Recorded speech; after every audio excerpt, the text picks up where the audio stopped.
Hello, hello, hello, everyone. Welcome one, welcome all. Thank you guys for stopping by so early as we are just getting started here. I hope you guys have had a great day. Let's make it just a little bit better, as today we're going to be playing some Mechabellum. You guys may have noticed we're starting a little bit earlier than we usually do, in part because I can, in part because I do actually have to sign off relatively early tonight, so I wanted to get in our stream now. So without further ado, let's go ahead and say hello to everyone in chat. Hello there, Pymure. Hello there, Craig. Third in WW Productions Icicle. How in nut. Sergio Memlies. You changed your name. Well, maybe it's because you're usually on Twitch. I don't. It's fine. Hello there, Shuriao. Shiraori. Go with that. Hello, the Living Dead Moose and LM. Welcome, welcome. Thank God you're appearing from the stream. Seriously, it has been some time since I've been reasonably permitted to stream during the daytime, which is nice for me now that I have an opportunity to do so today. So without further ado, let's jump right into it, shall we? Today we have Mechabellum. Always a good time. Alright, let's go.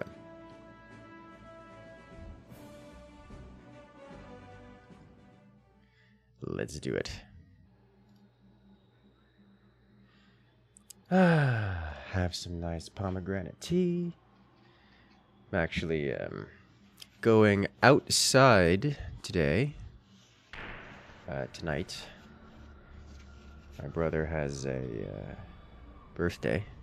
I intend to spend some time with him. By that I mean we're going to a new bar where he's setting himself up with some to sell cookies, which is not a joke. He's literally selling cookies at a bar, and that's the birthday activity, which is quite exciting, as he's spent the past day or so making fresh batches of cookies.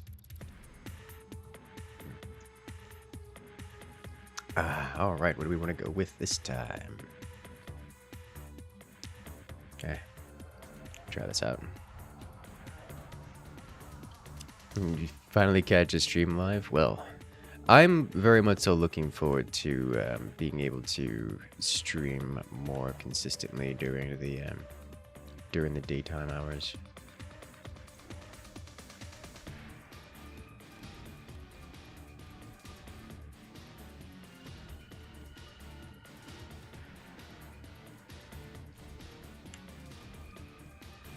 Because I miss it.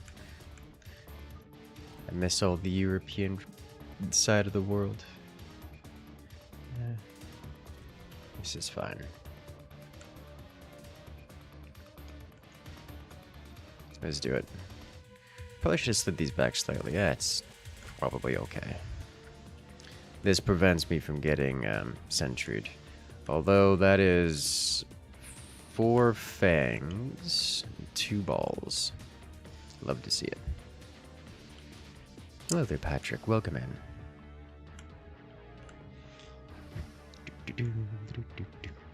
Let's see. These balls have. It's got a heavy target. I've yet to find a good use case for that ability. Like, it just always comes off as a nerf, as you lose 10 range. It's quite expensive for what is effectively a nerf. But it looks like our chaff was very well placed, as they kept the balls off the sledges.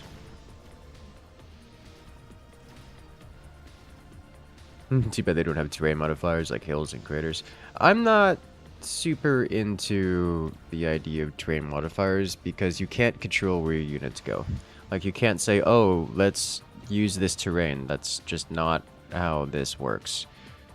I should pick this up.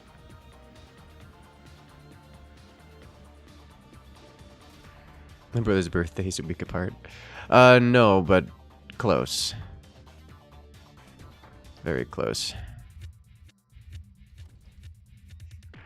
Mechabellum, yes. Saturday works. Saturday is a good day. I do like Saturday. I think I do this.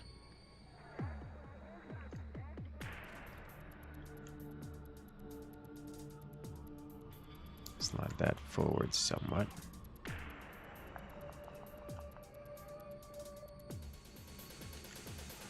Just unlock this guy and let it go. Alright, am I getting strike spec'd? Nope. But I do have strike spec available to me, so I can do some jump drive madness. The storm callers are going to be an issue for a little while. Is that true? The thing about storm callers, they're not particularly amazing against anything. They just deal raw DPS just everywhere. So like you can just kind of ignore them because there's not really much you can do about it. And then if you're winning, then you're going to win, and Stormcallers don't affect much. How's it going? It's going pretty well. I'm enjoying things.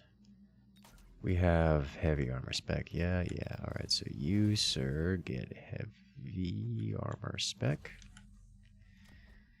If I do... Let's see. Do I want tech? Kinda do. Mech rage would be great. Let's see. We could do 300, 500. I think we'll do that. Even this out a little bit.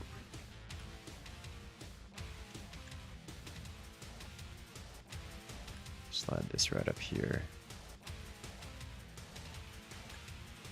It should be even-ish. Let's see. If I clear this grouping... Okay, he's hitting me with the missile. He's doing the same thing I am. Alright, he's gone up to 4 sledges now. Or 4 Stormcaller group. Which is likely to prompt me to do some anti-Stormcaller stuff. In the form of either... Look at that. The beauty that is Mech Rage, causing the sledges to move fast enough to actually just dodge the rockets.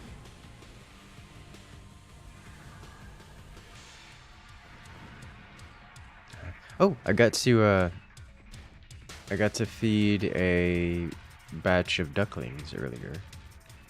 Was out earlier this morning, and there are some ducklings running around all over the place. They're always such cute little critters. Okay, so I think we get 2 more fangs and pretty much leave it at that. As much as I would like some more goodies. If I put you here, put you here. Get a 3rd fang. Let's get a 3rd chaff.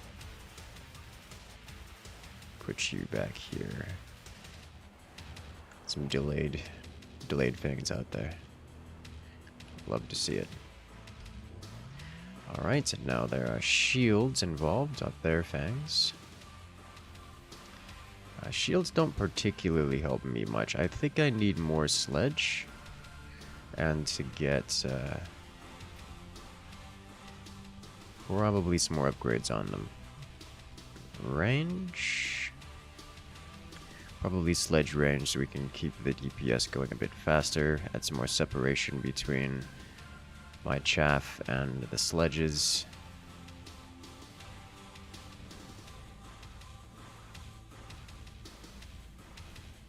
That should likely handle it pretty well. But yeah, this, you see, he's got 4 storm colors, and I don't even have to react to them. That's the thing about storm colors. Like, you just, there's not much you can really do. Hello there, Rhino. Welcome in. Great Rhino interference haste module. That, don't mind if I do. Alright, let's do tank. And I could buy for range. which I think wouldn't be a bad idea, because I don't need electromagnetic, I don't need armor piercing.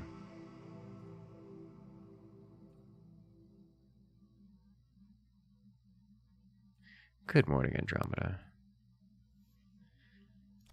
Let's do that. We'll buy 4 range here.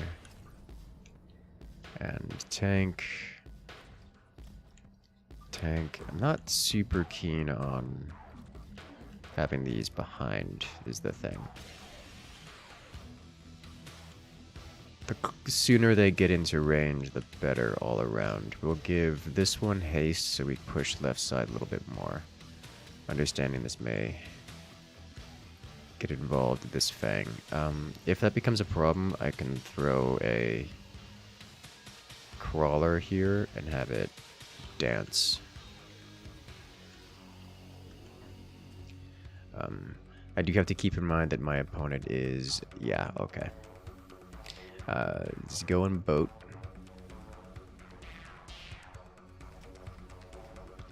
So I do expect to lose this round by virtue of not having anti-air. But those are boats, and I have fangs. So assuming we have any amount of fangs survive, which is not a good assumption given, well, the current state of things, then our fangs can actually clear those up. Fang's notorious for wiping out boats. Does he have jump drive? He does have jump drive. I also have 1 sniper. I will likely want to go for some phoenixes just to guarantee cleanup. That Mark 1 trying to be a hero, seriously. Though, realistically, it's going to be the fangs that do the damage. Actually, no, that's not true. Marksman taking top deeps there.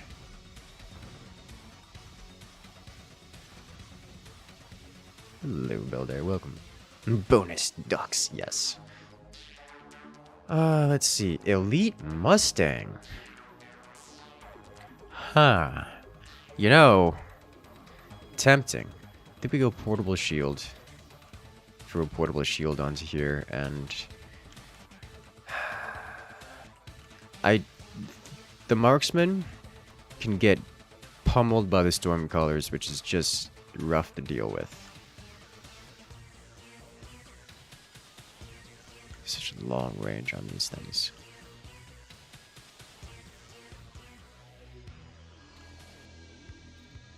But I wouldn't have to...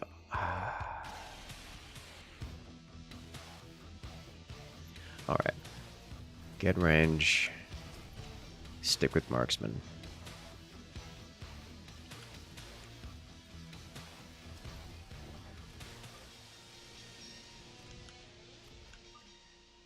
Hang you guys out over here.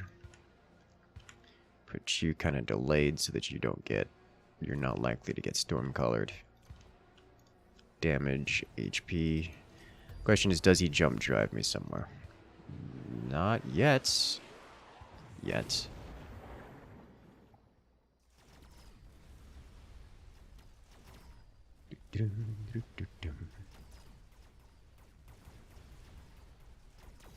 Okay.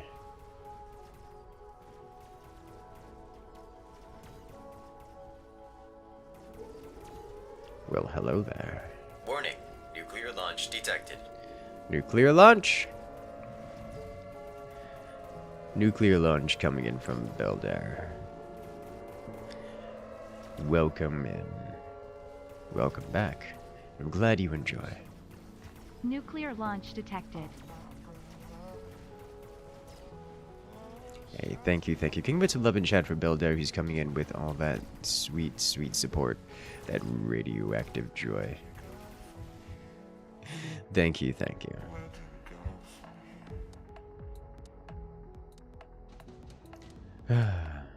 Alright, so I do need some more,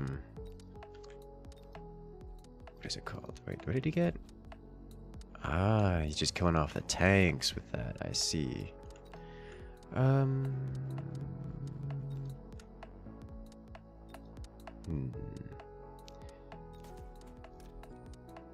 This should cause him some serious problems. cause me fewer problems than it'll cause him.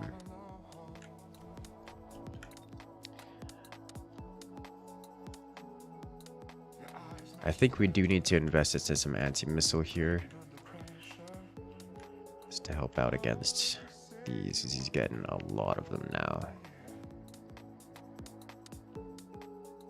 Wasps aren't great in this situation. Storm colors of my own really aren't bad. They would help clear chaff. Would be reasonable against his storm colors. I could just go more tank. So I should have relatively sufficient anti-air.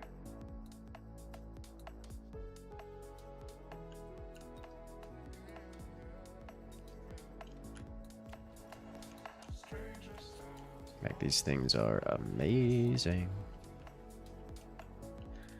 Kind of out of money, or kind of out of time, so we storm color here, storm color here, and that's the end of that.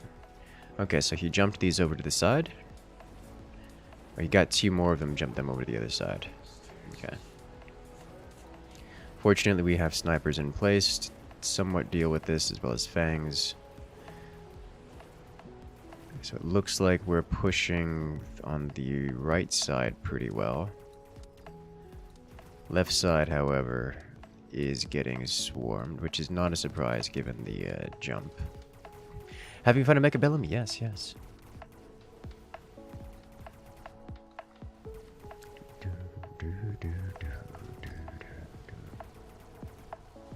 Okay, so I ran out of time there, which was not great. Phoenix's... Oh boy. This one boat here in the bottom left is going to wipe out my anti-air. So close.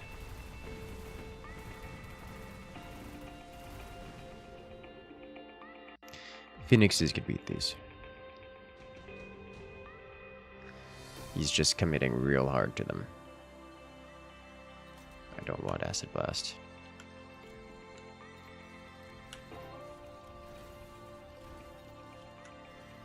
Okay. Would snipers be good too? Snipers would be good too. Is there anything else that I would want here? Elite marks, not really. Quick reload. Electromagnetic would shut down the bonus range.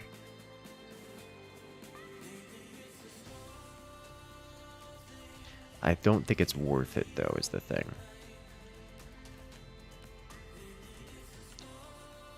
So I think what we do is...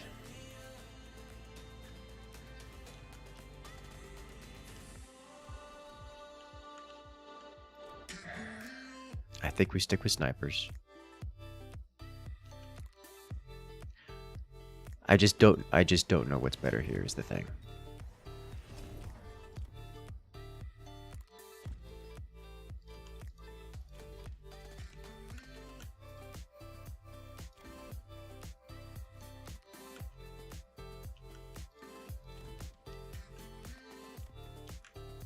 Do I get elite marks? I definitely want incendiary on these. And let's go elite marks so I can spend money. 1, 2. Bubble shields. Nope. Okay. I'm hesitating super hard because I don't know how I'm supposed to react to this. And so I'm not spending my money. And therefore... I am just not reacting and not doing anything at all. It's the too many options. It's causing paralysis. Like, do I go anti-missile? Do I go Phoenix? Do I go sniper? Like, what do I have? Like 17 different options, which is not true. I don't have that quite that many, and I've chosen none of them, and for no reason.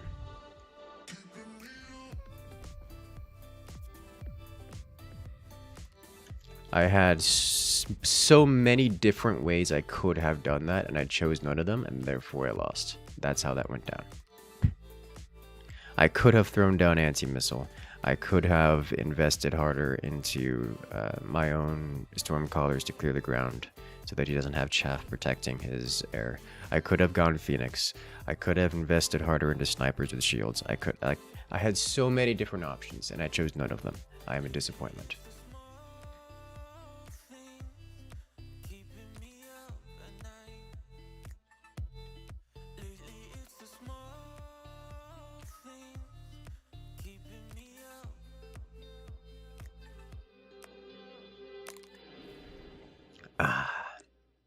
Okay. We could pack our bags tomorrow, leave all of our sorrows. We have chaff. We have Phoenix. You know what? Maybe San Diego. Roll down all our windows, just see where the wind blows. One leg out the window, sit like a 5 Fang opener. Never fails me.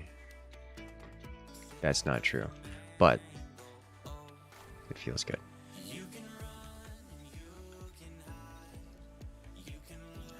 Well, he's getting cheesy.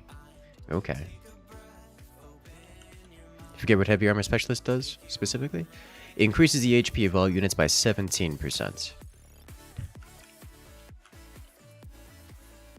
Bam, bam, bam.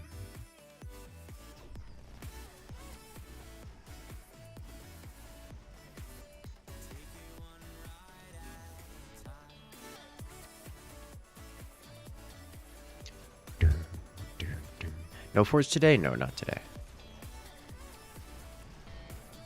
God, Storm Colors is so good versus Fangs.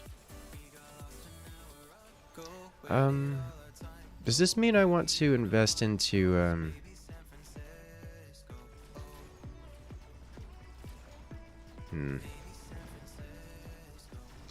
I am considering investing into Fangs early. I guess I could also try to drop an early flamethrower.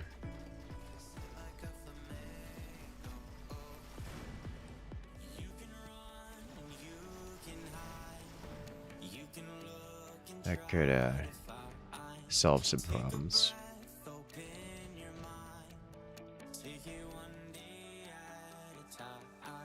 Intelligent Marks is here. Extended range Vulcan. I probably don't need extended range Vulcan.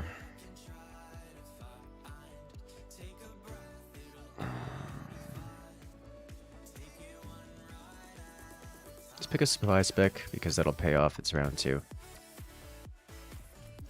Oh man, that Fang already leveled up, which is just a problem.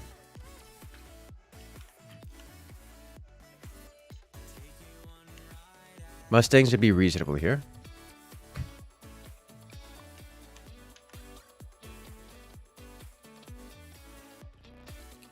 Do I just go...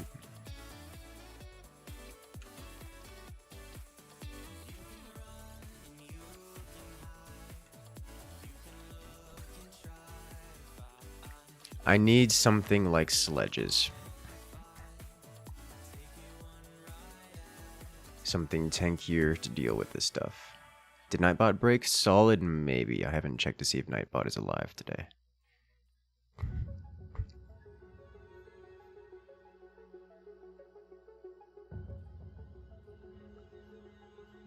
Arclight would be another reasonable one. I think we go sledges.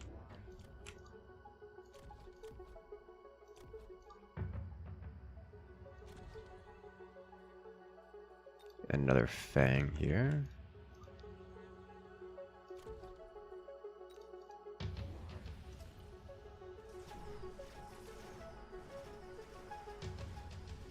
Okay.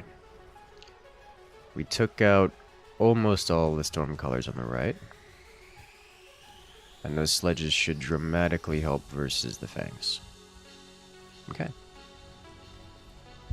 Done. Hello there, Don Wombat. Welcome in. I saw a question earlier about Lee not normally being live at this time. Almost correct. I am usually normally live at this time, except for the past several months there has been some notable construction sounds. some offensively loud construction sounds during all hours of daytime. So I've not been live at this hour specifically because of that.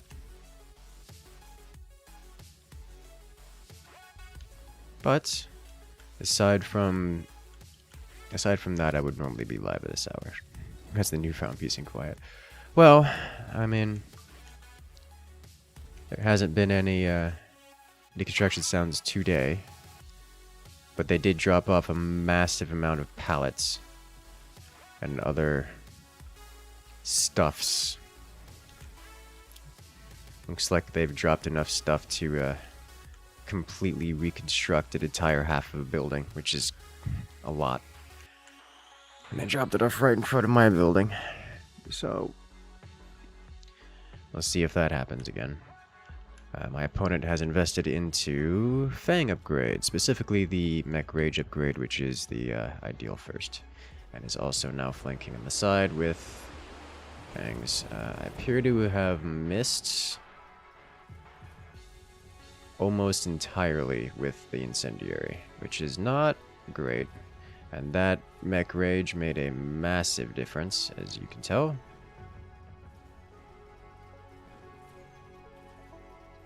Oof.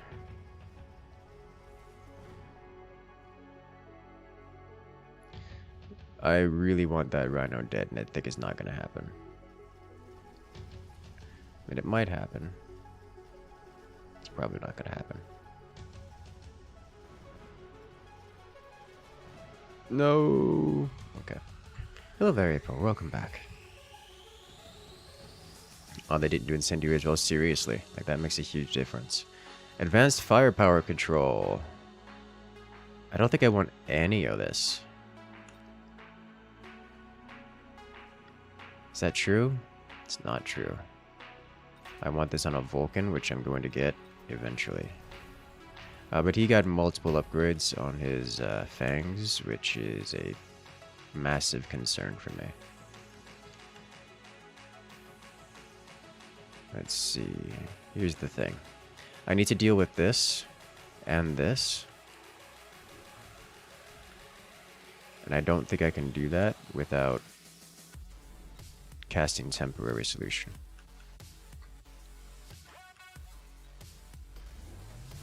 Okay, so his Fangs will beat mine once again. Yeah. With this many Fangs, I need Vulcan. Or to match with Fangs. Except, he has, not... He's just Fangs at this point. So we need to do anti-Fang. It's difficult for me to justify using my own Fangs because he's so far ahead in the Fang on Fang violence that if I try to match with Fangs, he's just kind of gonna win.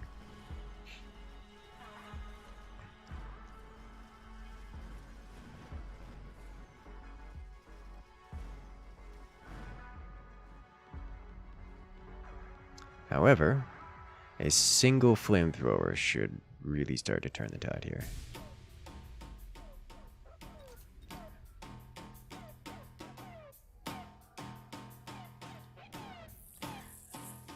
So I'll invest in 2 flamethrowers.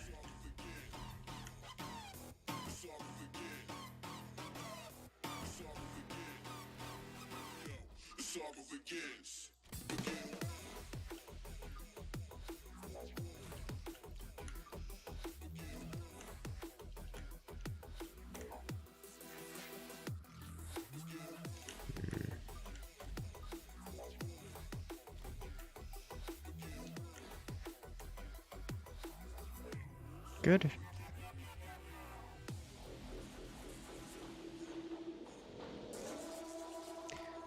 This should kind of get confused and stay in place while these get involved.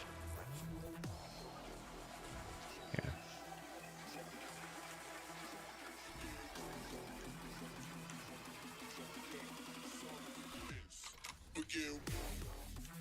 I would like to keep up in Fang levels if possible. As our fangs are actually participating.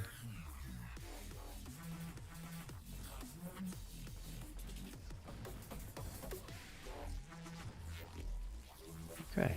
Now that is a lot of... That's just a sea of fangs. And they are going to get that building because Vulcan can't stop all of them. Oh boy. Yeah. Waiting for opponent to start dropping hackers. Yeah, it's gonna happen.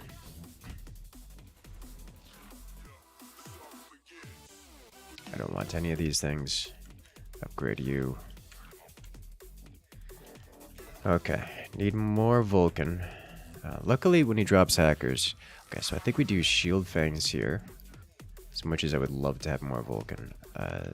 It's just, I need to be able to compete on the fang fight, or it's not gonna hold for very long at all. Gosh, there's so many fangs and they're all level 2. Stormcallers with fire would work well here as well.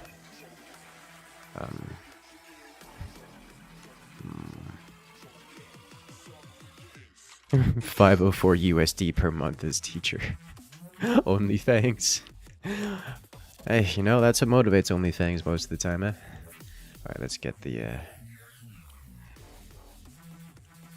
this guy going, and +1 fang to go here.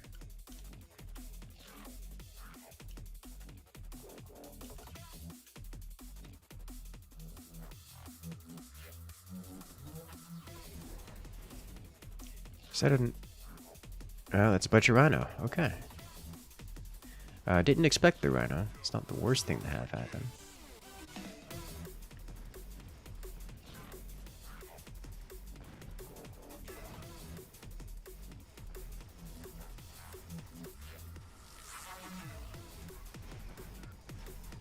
Gosh. It's so much.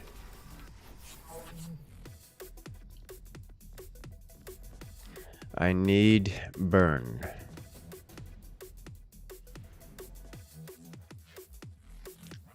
Like, I have nothing that I can do except burn. So let's do that. We'll danger close this. And let's cast Incendiary Bomb. And then 2 more Vulcan. You hide here. You here.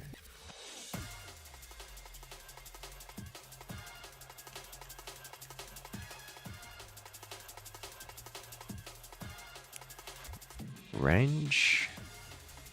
We're buying out this round 100% of the time. Range or...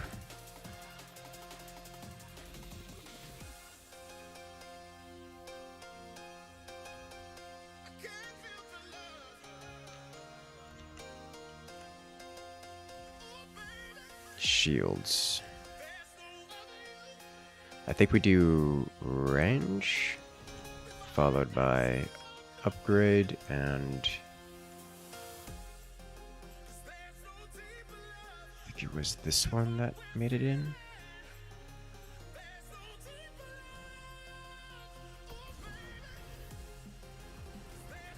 Okay, yeah, he got the shields, or not the shield, but the slowness. Alright.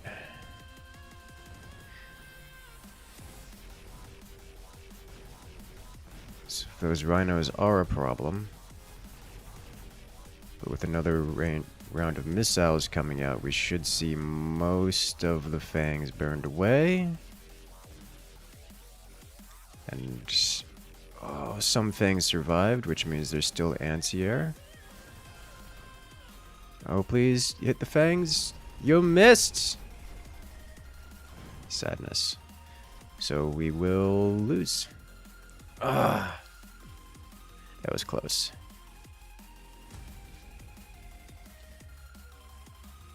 That was close.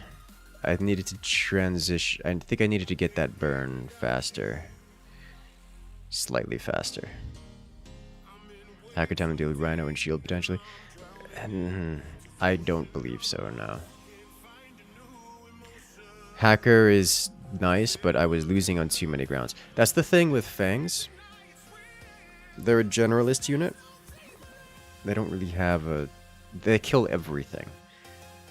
So the moment he was able to provide multiple threats, I didn't have a real solution to the problem. Because I needed to solve multiple problems at once.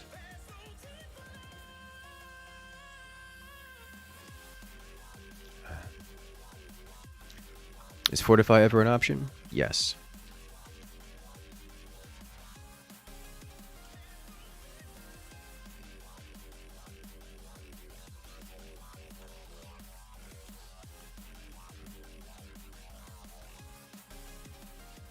You know,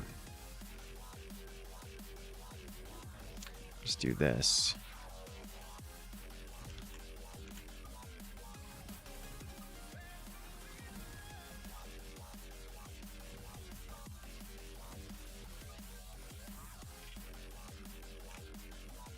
And do like so.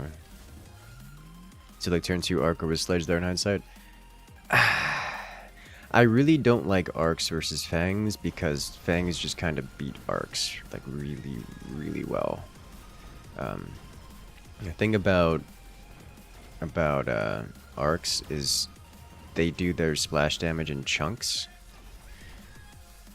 So once the fangs get their shields, which was obviously going to happen rather quickly, then the arc's damage is so massively reduced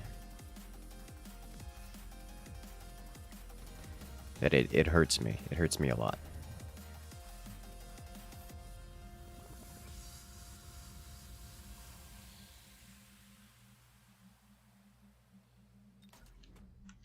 Arcs have good rate of fire, not sledge worth of rate of fire.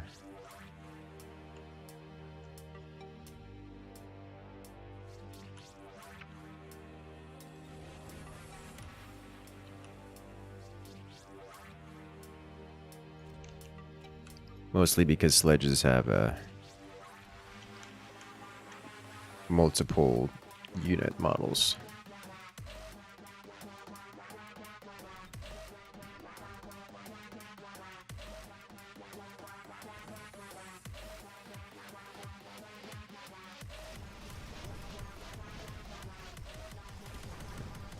That and the sledges are just generally tankier.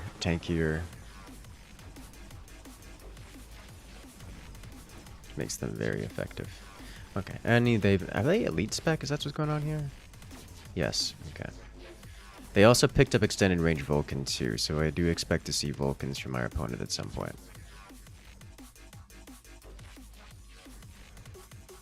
Extended range Fortress is a top tier.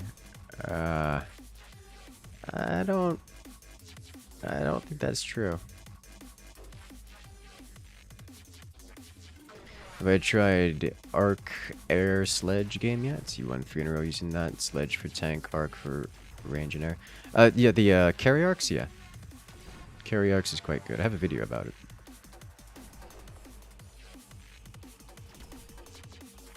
Check on the YouTube channel.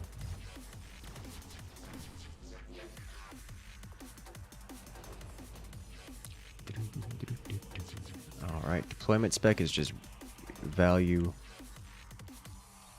I believe it is now time to drop a Vulcan. Here should be good. And then another Fang over here. And we'll slap this guy. Excellent.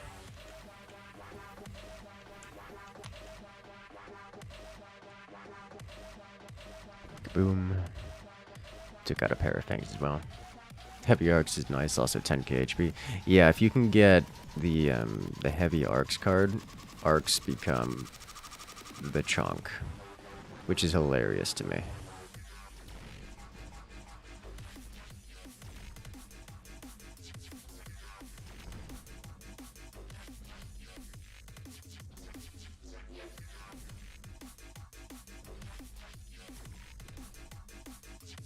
On ER flamethrower.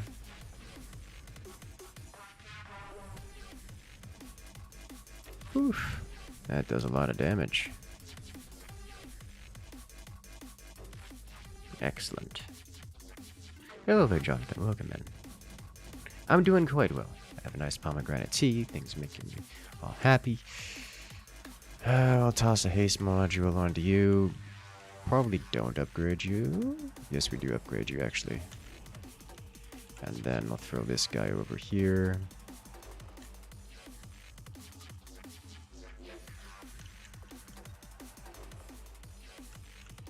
Let's choke off both of these. And throw in a sniper. I wouldn't mind a sniper. Put it right here. Nice. Front and center removal of problems. Here we go. You like to watch this game? You just like to play this game? Understandable. Welcome in, Rare Raven.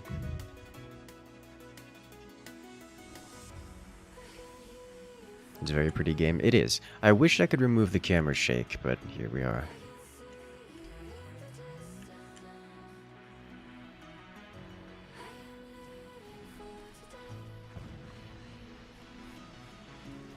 If you can't tell, I dislike when my opponent has sledges. Just you or Sledge is severely undervalued for chunk early game.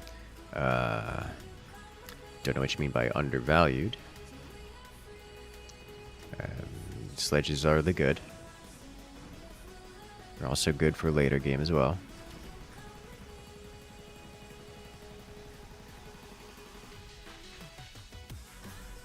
And ER units are just amazing.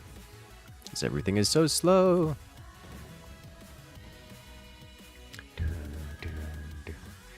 I don't like... Oh gosh, so speed spec is amazing, senior attack spec is not super useful here. It's better versus me than it is against him. Hey there, Carbon Beaker. If I wasn't busy doing a stream, I'll welcome in. Alright, I do want one more Flammenwerfer placed here to deal with these sides.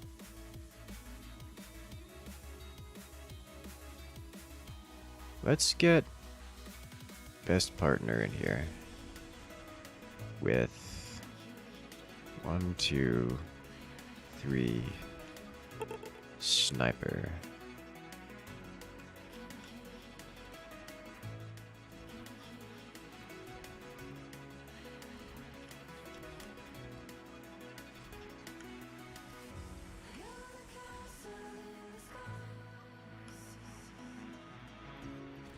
Throw this over here.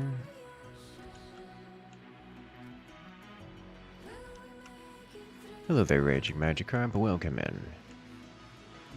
How you doing? Alright, the sniper for everyone. Actually letting him have tanks for a round, which at this point shouldn't be significant. I believe he has, yeah, ranged marks, which are tearing me all the way asunder. So we need range marks of our own.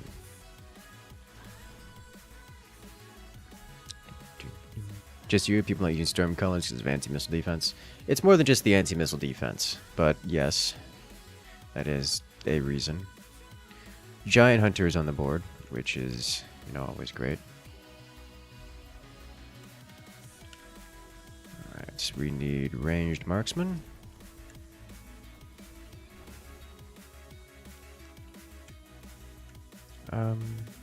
Let's get shield fangs, because that should solve many of our problems. I'm going to fall behind in the marksman levels if I am not careful here. But now we have ranged marks.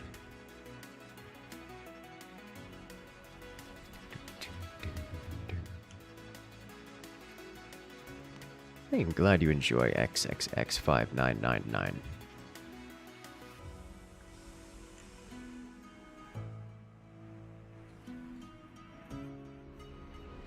He still didn't take Giant Hunter. Okay. This man already get range on his Vulcan? Okay. It's worth noting that Vulcan of his mitigates most of my Fang shield. Most of the benefit of the Fang shield that I got this round. But this hurts him. Hurts them quite a lot. Nano Repair. Giant Hunter. Oh, let's grab Nano Repair. Throw you on here. Upgrade you, because that also upgrades the Marksman. Marksman upgrades are kind of important. I need to keep them on par. Our Fangs are getting damage done and actually getting upgrades, which is nice. I will take Elite Marks here for the range. And 1, 2, 3 for the more units.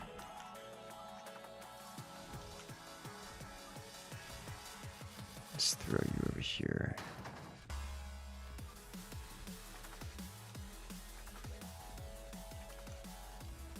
I'll put these a little bit further forward, can't I?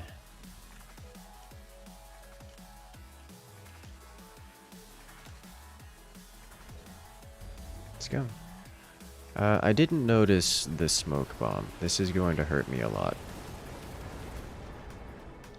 We have relatively reasonable armor, shield pen. But that was a lot of shield. Hello there, Requiem 2. How you doing today?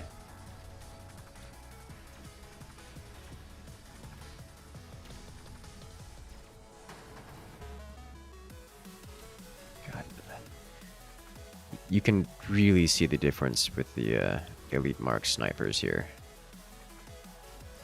Jeez, even with all those shields, we're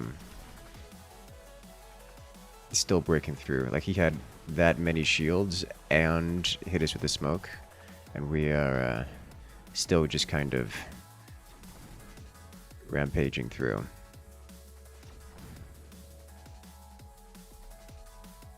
He didn't want return smokes. I mean, I don't blame him. Heavy arcs, anti-interference. I don't need any of this at all. So we are skipping.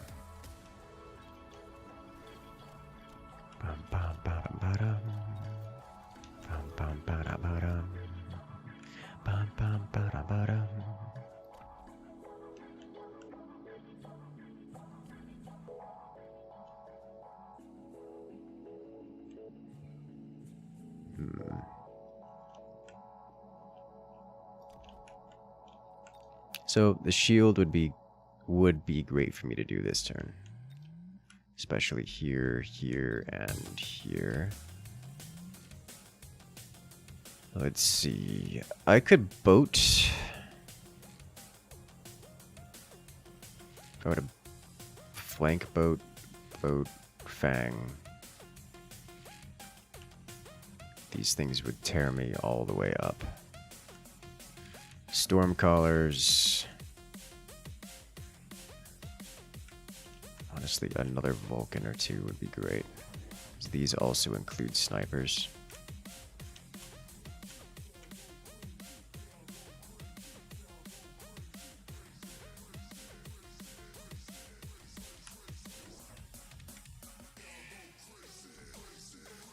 Just to help deal with that smoke problem.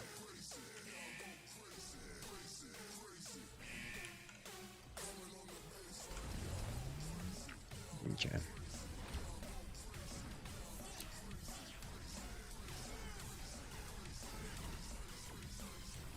Okay.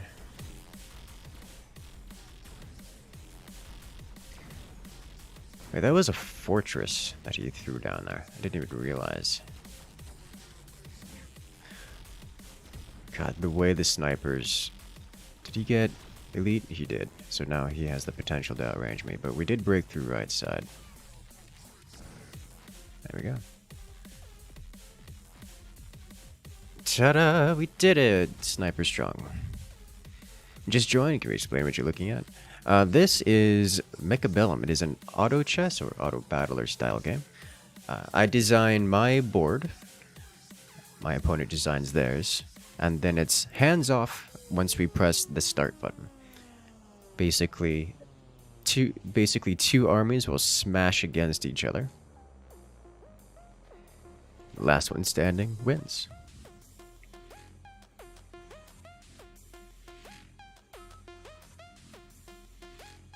Did I lose MMR for winning that?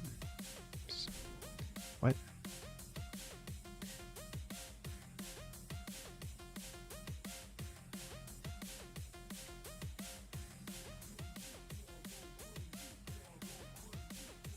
Ball crawler.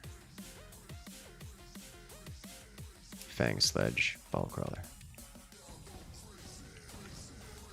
Against Fang Phoenix. Okay.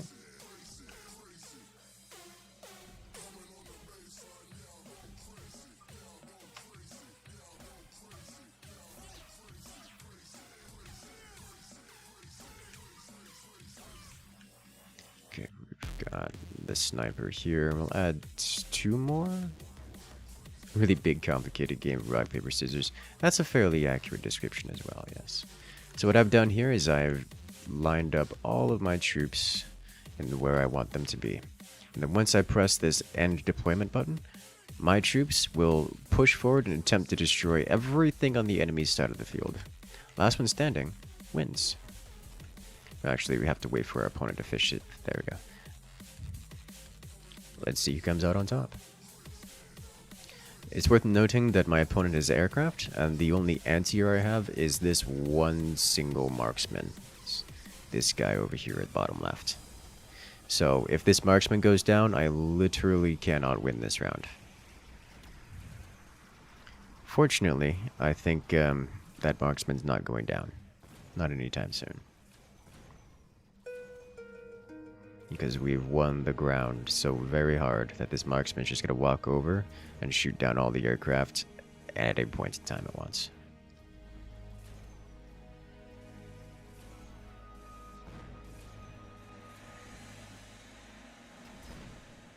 Ta-da!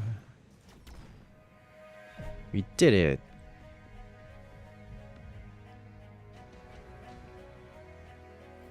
Alright, extended range Phoenix, Assault Vulcan, Wasp Swarm, Deployment Module. I'll grab Wasp Swarm. Throw you over...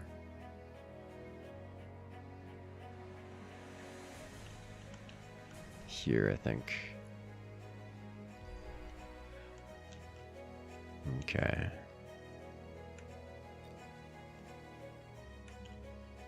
Alright, so a ball crawler with what follow-up? Probably Mustang? I could start with the Mustangs, alternatively get more crawlers. I'm not in any particular rush to get any one thing in, like any one specific thing. So I think we'll do crawler, steel ball. Put crawler here, steel ball over here. That's fine. Go with it. Bunch of arc lights.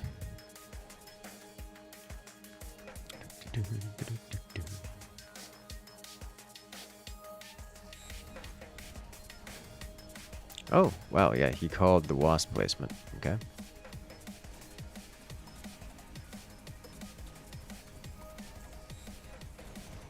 So you're using balls more than sledges, so I said they were undervalued as it takes longer to kill sledges than balls, as well as the fact that peeps don't value the old slow push. I don't think they're under... I just don't see how sledges are undervalued. I mean, balls and sledges serve different purposes. They're not the same unit, they don't feel the same role. Like they don't do the same thing, and they don't try to do the same thing. The only thing that you could consider them similar at is that they're both tanky. But one's a melee unit that specializes in anti-chonk, the other is a The other is a kind of damage over time generalist unit. Or a low damage, chunky-ish midline generalist unit.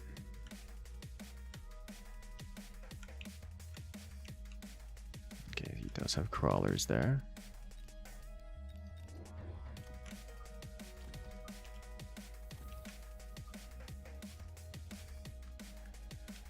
Let's see.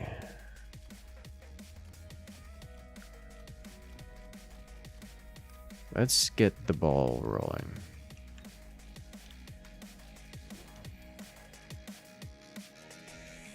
Sledges, nice. Stat-wise, balls do more damage because the ground void rays. I mean, that's gonna depend on what kind of unit they're facing. Like against crawlers, balls do not do more damage. Balls only do damage if they're able to sit around and charge up against a single beef target. What's wrong with that? You've won several games in a row using generalists. There's nothing wrong with that. Nothing wrong with that with generalist units at all. They're just different. They're just a different unit that serves a different purpose. In this case, I'm not trying to put a generalist unit. I'm specifically trying to use balls as the frontline chonk, as well as a niche. You can't use giants unit while I have mustangs behind being generalists. I could put sledges behind as generalists, but then I don't have anti-air, so thus mustangs. It's just not the appropriate. Sledges are just not the appropriate units for this context.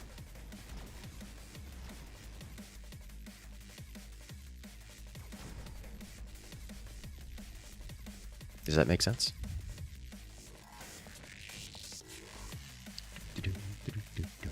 Alright, marksman, redeployment, speed spec. Speed spec is too good to pass up. So I need to deal with this guy, and I cannot use crawlers to do so. I desperately want to keep up with these upgrades.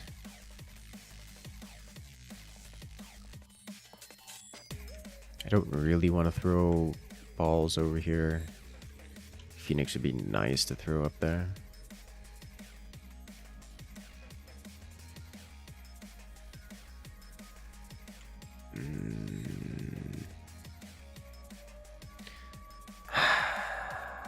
It's gonna have to be a $200 unit. I can sell it off later if this goes away. Alternatively, I can throw a sentry missile on it. Yeah, just in case he sells it. Okay, we'll do Mustang here. And you're here to mitigate cheese. Stormcaller cheese.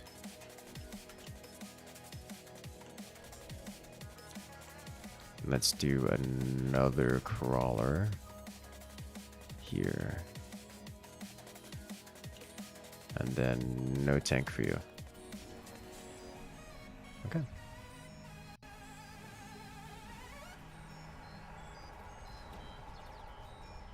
Alright, so he's got a Vulcan, but I here have balls. And balls tend to beat Vulcans unless the balls get wiped out by Phoenixes before they can get to the Vulcan. But these get to it, so that works. Okay, Mustang is just kind of clearing up anything that's left behind. You'll love to see it. Could toss one arc just for the tank. I could. Just negate that arc. And that is the other option I'm contemplating. I was just kind of hoping he would sell it off this round. He didn't. Ooh, enhancement module. I could do some selling stuffs. Oh. I think I like this idea a little bit better. Kill it off a little bit quicker.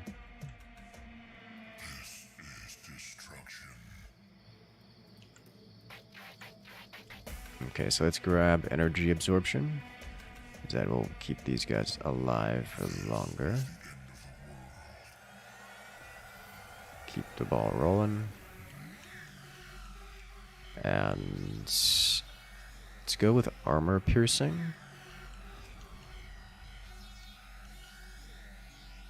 Is there anything else here that I need? Not really. I wouldn't mind phoenixes. We'll throw down another marksman here.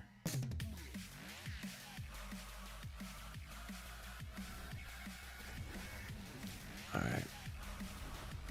He got armor on his arcs. Did he incendiary missile? He did get incendiary missile. Okay, so I'll have to probably get some anti-missile here. Because I do not want those hitting my Mustangs.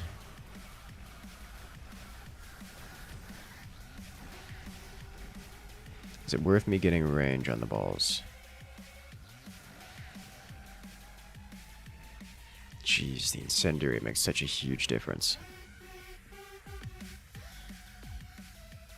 Is the rumor true? I have no idea, and I have no intent on finding out. The list of things I'm concerned about, chasing down some internet rumor about something or another is not super high on the list, if that makes sense. Alright, so first off, we need to shield this here. That's kind of important. We'll get range here to keep these intact.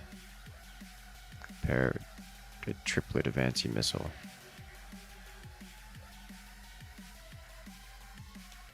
Okay, and I could also get high explosive to clear out crawlers faster, although with the armor piercing that should be relatively fine. Anti-missile is way too far back. The problem is if I put them any more forward, then they die real quick. So I would prefer to keep them around for any amount of time. The missiles that make it through should splash off this shield without too much of a concern.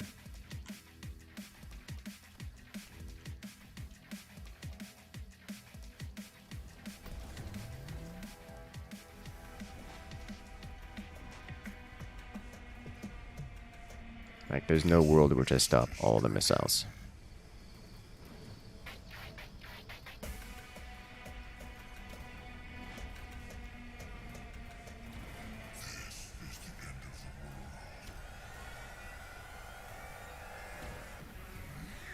Oof, that one ball just soloed the Vulcan, which is beautiful.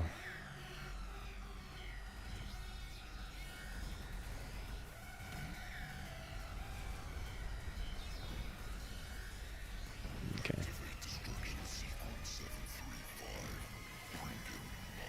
See, if I had put these further forward, then I'd have lost these two. But now I get to keep them, and it doesn't matter because it's over. Okay. Alright, what did I do wrong there?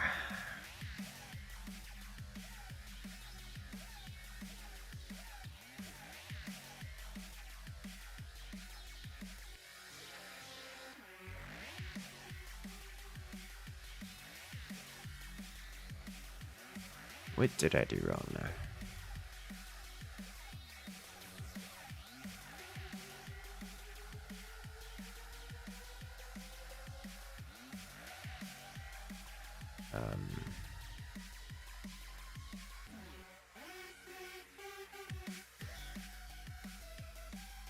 I was very vulnerable to the fire.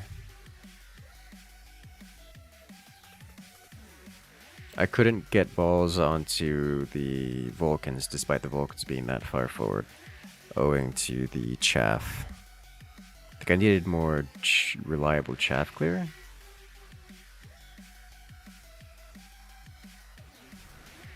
Think I needed more reliable chaff clear.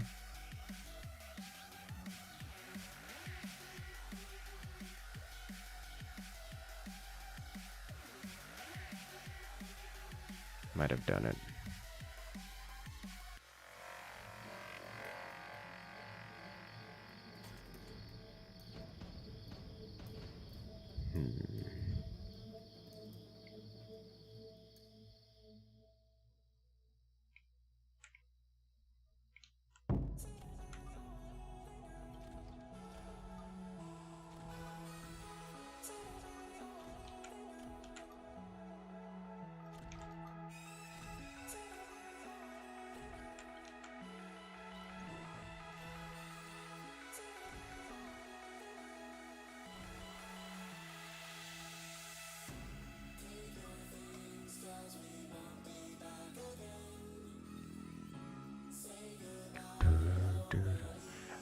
I'm not sure. I think I would need to outsource.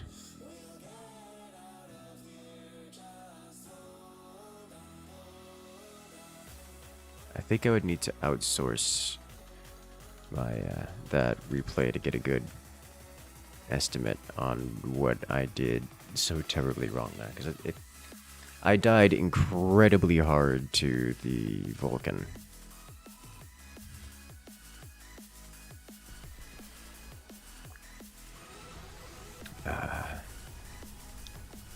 Have I thought about swarm tactics using Fortress Sniper Fang? That specific combo? I'm not sure I have. I mean, I've thought about it, but I haven't given it much thought. Like, I suspect I needed more chaff clear. Potentially just generic DPS. Something like Storm Color might have worked.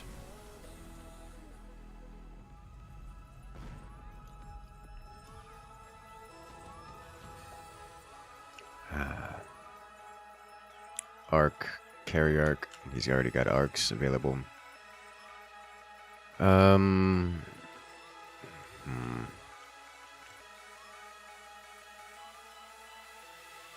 don't know that I want to do carry arcs here. Not with this group. I'll take supply spec, knowing full well that it's not going to be incredibly high value. Flesh this out a little more. Storm color.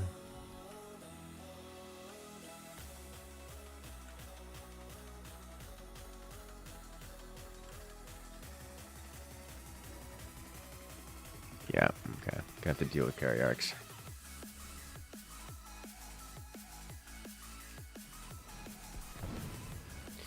That hurts.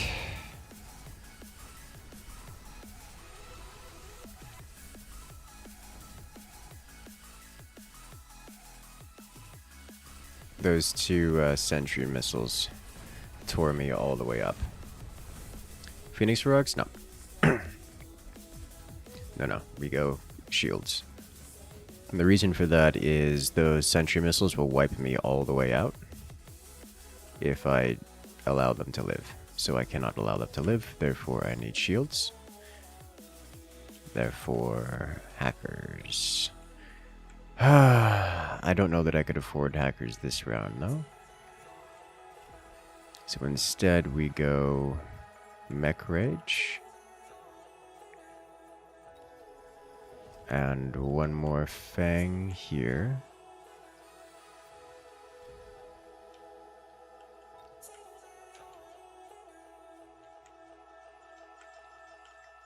And we accept that we get Sentry Missiled again.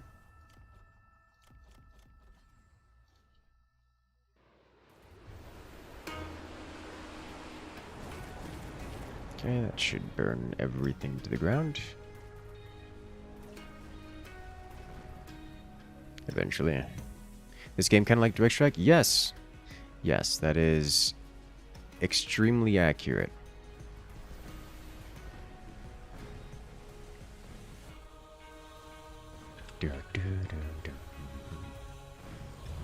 Predict attempt on missile. I would rather not spend a lot on one-off utilities this early.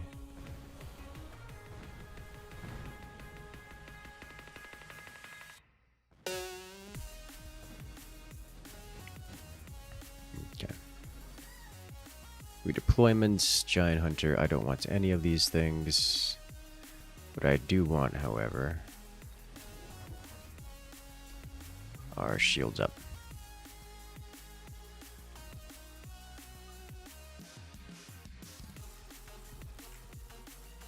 Okay. Shields will work pretty well versus the arc lights, against sledges if those are still around. The giant shield dispersal button is going to be annoying to deal with.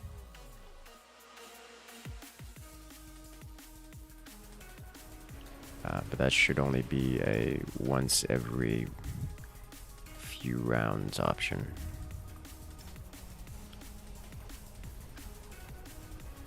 As we steal arcs. My opponent doesn't have any real shield pens, so we'll be breaking it down rather quickly. Alright, arc stolen. We also wiped out all of his anti-missile in this, so that's great.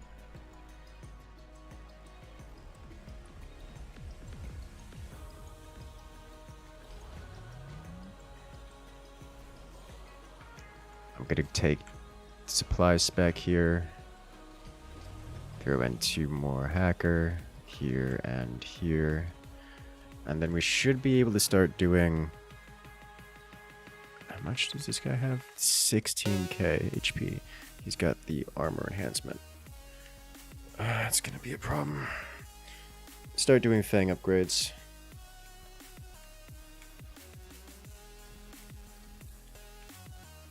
Damage. This doesn't really matter, does it?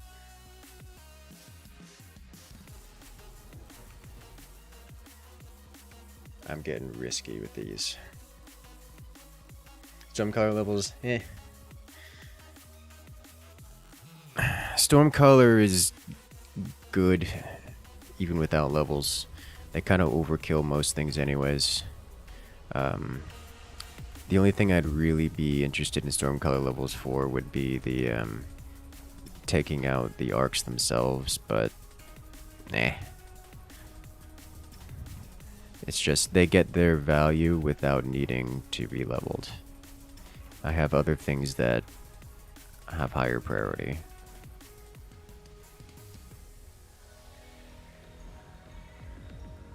The way hackers deal so much damage by virtue of just by virtue of stealing resources, stealing units is amazing. Alright, so next up, armor pierce or shield. Let's grab shield so that they're more tanky. And then mitigate cheese, because he's got to do something.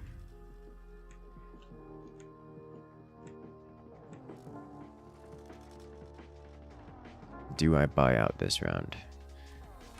No. No.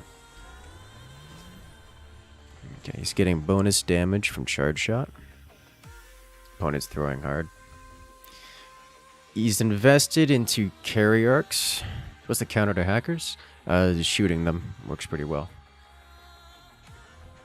There's the obvious answer of get air. That works too, because, you know, hackers can't shoot up.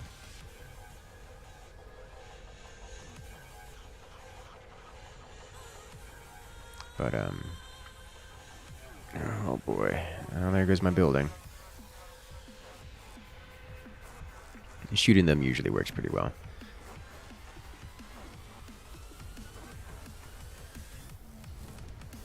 Looks like he's trying to fight fire with fire, or more accurately, fight hack with hack. Which, also an option.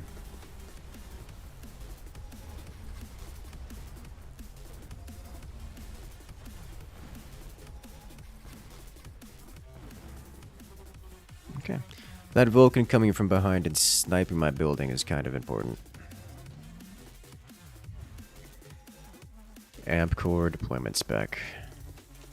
Alright, so a few things that can swap things, that could change things up. Solves problems. Range or damage. Let's grab range so they do more damage consistently. Let's put a storm collar over here. And let's do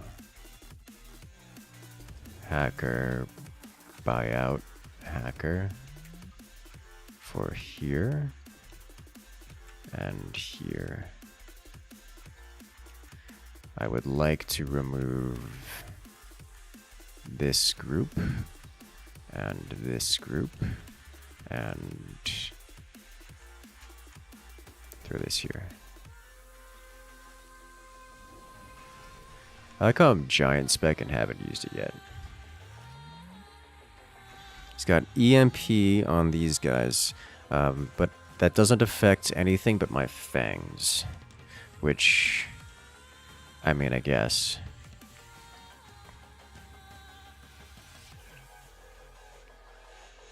Never makes him happy, I suppose.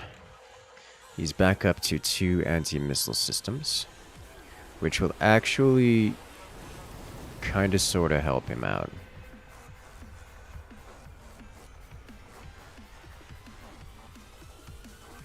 Go, hacker, go. Yeah. We're just taking all of his units, is what's happening here. This might be only fangs, but hackers are the real problem. Holy smokes. We overkilled him by an entire HP bar.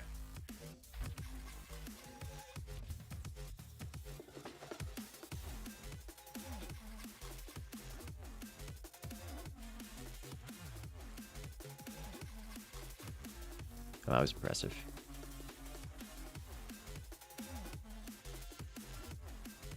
Have I mentioned that I like this game?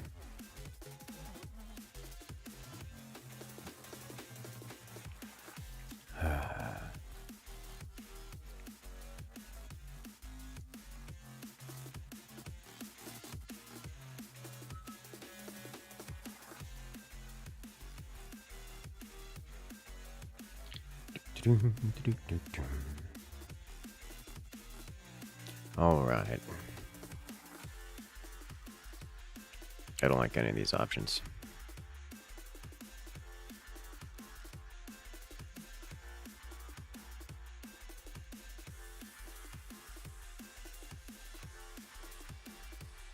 I really don't like any of these options. Okay.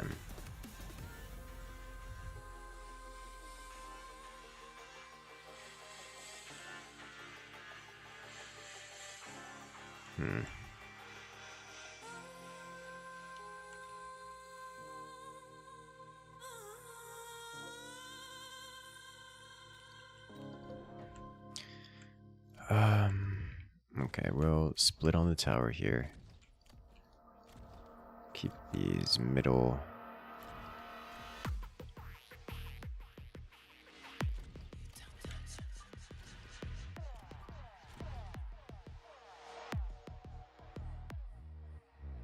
So anything else I want here? No, I'm just gonna save my money for next round.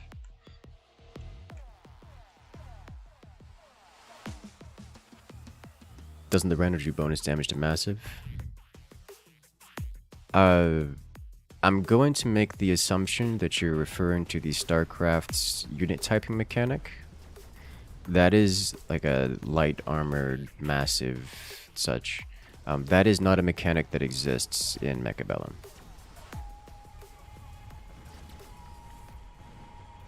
Like that just functionally doesn't exist. It isn't a thing.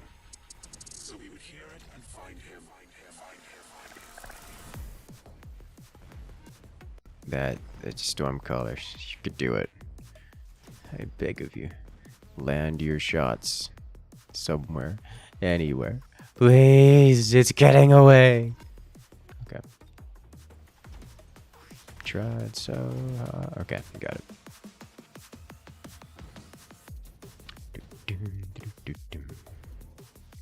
Extended range sledgehammer. Ooh.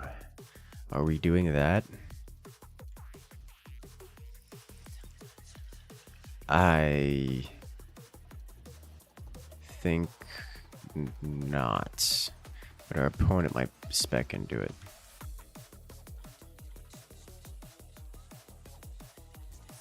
Okay, we'll drop this right here.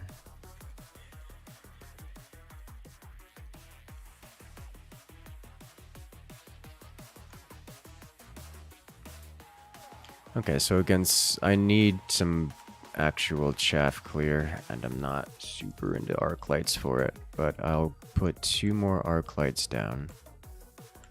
That's just what we're rolling with. Between storm collars and arc lights, we should be able to handle it well enough.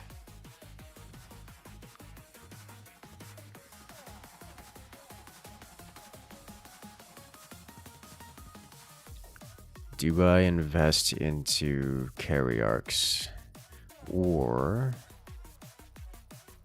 do I start dropping other tech?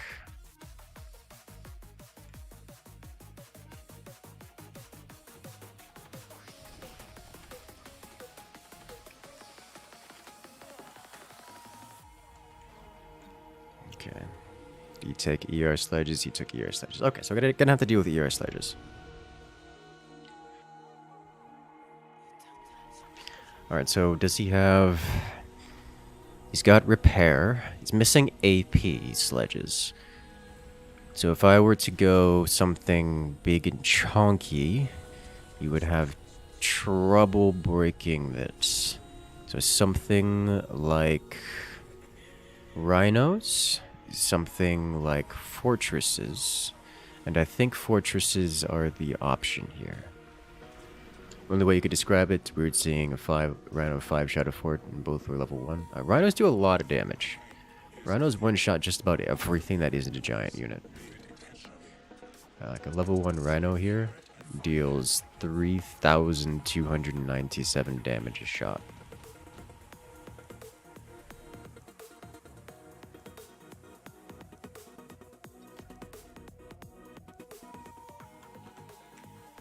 Hey there, Marco. Welcome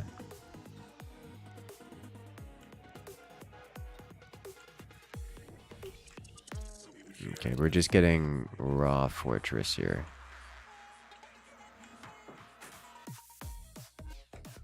With more crawlies and save for next round. Put you forward slightly, but we still have room in front to put fangs or more crawls in front.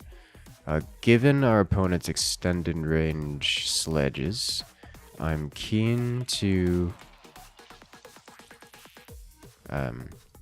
keep them from getting levels, so missiles are a great option.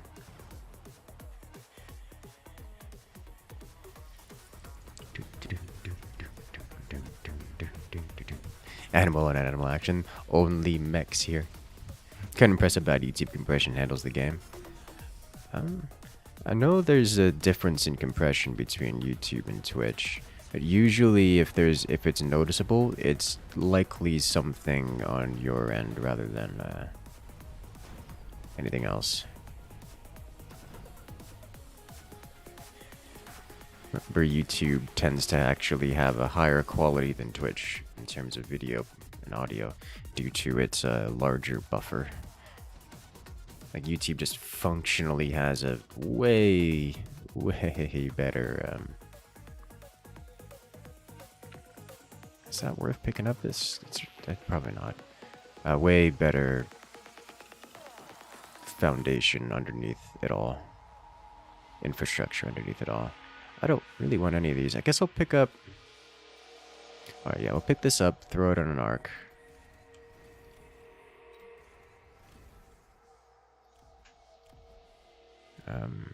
You had best last round. You did. That's why you're kind of impressed. Fair enough. You know, that makes sense. If you put it that way, it makes sense. It's probably just one of the internet tubes being inconsistent today. It's usually how that goes.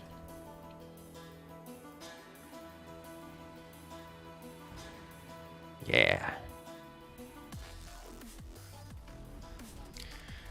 Okay, I am keen to get a range upgrade for the arcs so that they actually aren't first into the fray, or well, they're not first into the fray, but they actually start dealing damage to that chaff a bit quicker.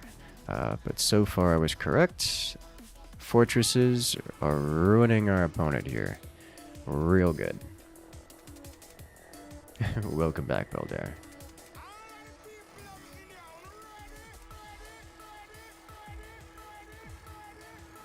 Yeah, fortresses hurt a lot. Vulcan's Descent, gonna have to look out for that. Strike Spec, I don't want any of these. I do want to upgrade this, and upgrade Arc.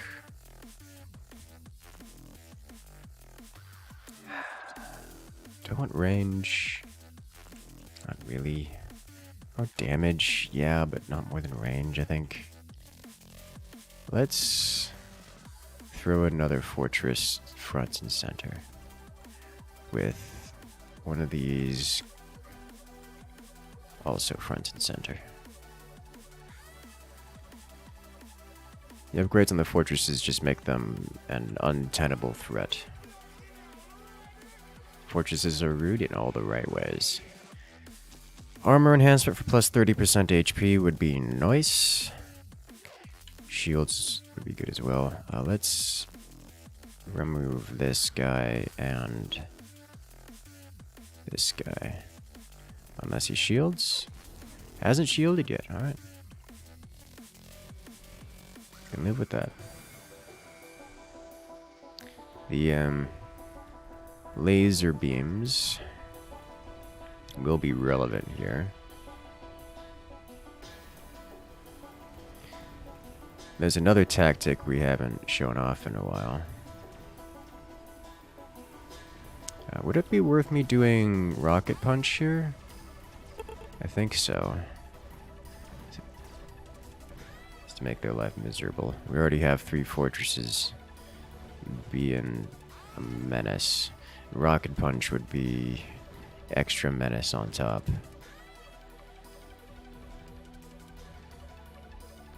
Which would just be nice.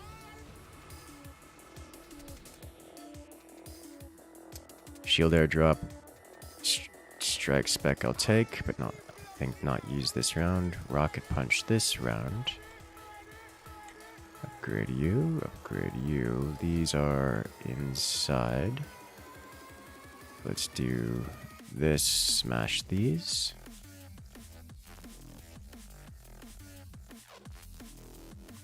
I could just get 2 more fortresses and rocket punch everything, which would be great.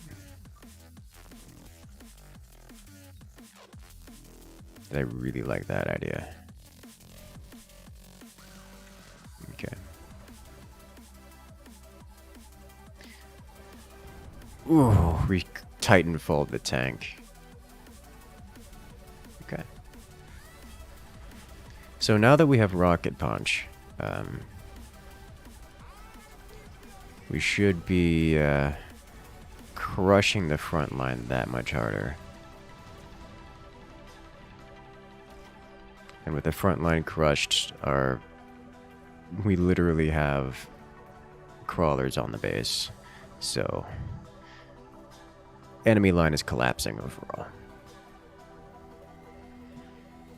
You've made your forts, your arcs, anti-fort, the EMP, shot, marksman, and armor pen. This completely invalidates giant units. So I'll say this, because this is, I think, relevant to what's your plan there. That's just carry arcs, which, you know, you use arcs to clear everything up. It works. The reason that works is because levels are overpowered. It's the best way to describe it. Or at least the memorable way to describe it. Arcs win because when you have 2 levels-ish over anything, the level advantage beats out everything else. Does that make sense? Arcs can beat anything because they can shoot anything. Same thing with Fangs, same thing with Mustangs. The difference between winning and losing isn't choice of strategy, isn't choice of unit, but instead whether or not you have a an advantage in levels.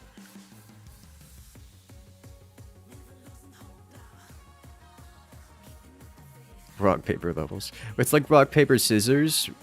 It's like rock, paper, scissors, dynamite, or whatever. I forget whatever it's called. You can play rock, paper, scissors, but whoever pulls out the dynamite wins.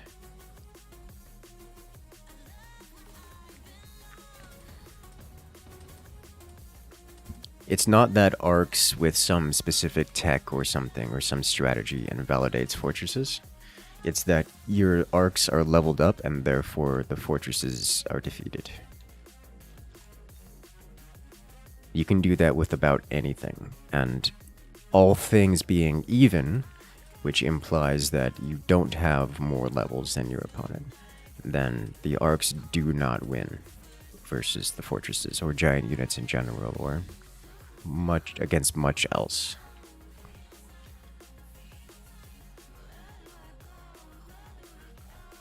Army saying rock, paper, scissors, rank always wins. There we go.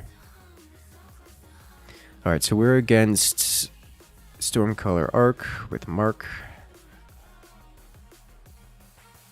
which is just painful to deal with.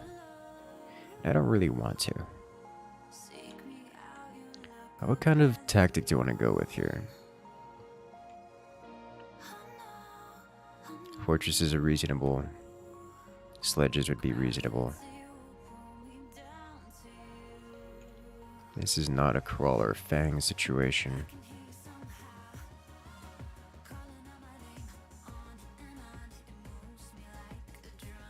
I think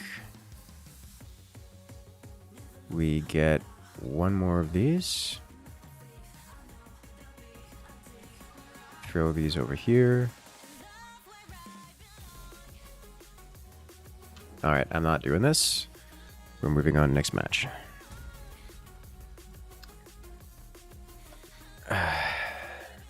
Thinking too long.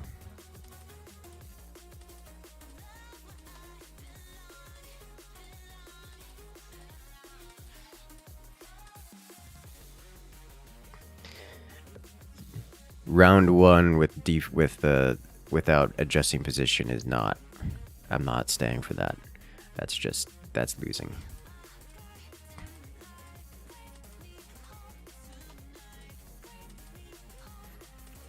That's not just losing. That's losing with great frustration.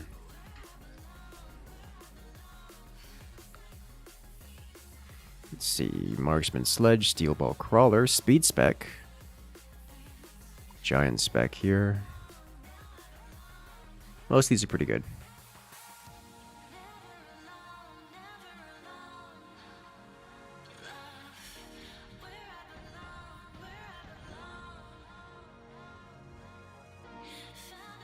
Oh my.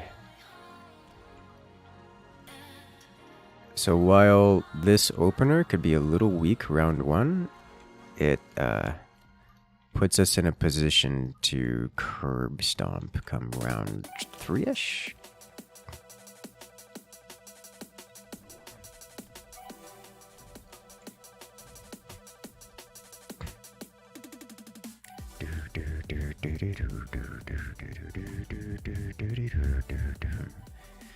Wait, what are you? Cost control. Interesting. Especially putting them so far back. I mean, it'll help him against potential flank bouncing around on the flanks, but flank gambas. Our opponent will win this by virtue of having any amount of Mustangs, or not Mustangs, any amount of Phoenixes.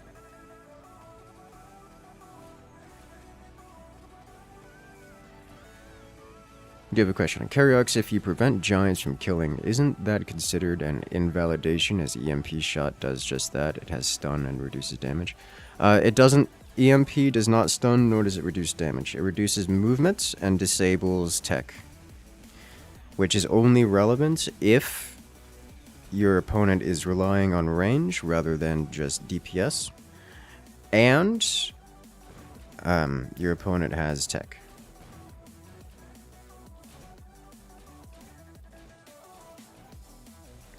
And say if your opponent's using something like fortresses with no tech, which is pretty common, or Vulcans with no tech, which is another pretty common one, or boats usually have some tech like jump drive, but jump drive is just speed, which isn't super relevant in that case. This is going to pay off, but this might be better.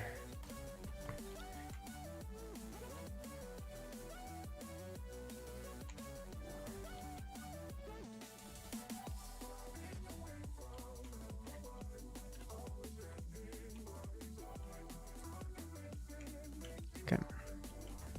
Still only has one Phoenix. Right on drop behind.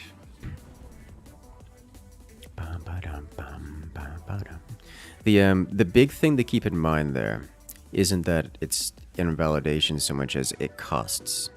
If you were to do something like, okay, you have carry arcs and then marksman at the EMP behind. Okay, that's all fine and dandy, but that also means that your opponent also has the money to get that same marksman at the EMP.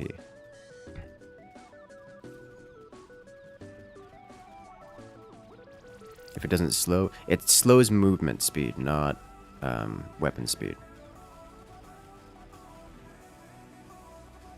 They don't fire slower, they move slower. The only time a fortress would fire slower under the EMP effect is if they are if they have the overdrive, the overload, which is a tech. And it disables the tech because the fortresses have a tech which gives them increased firing speed. Most units do.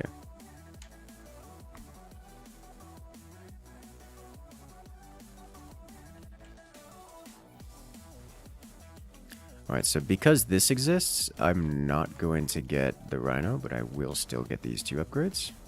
And instead, we get Mustang. Throw you here and you here. Then put you here. And go. Multi-hack. Interesting.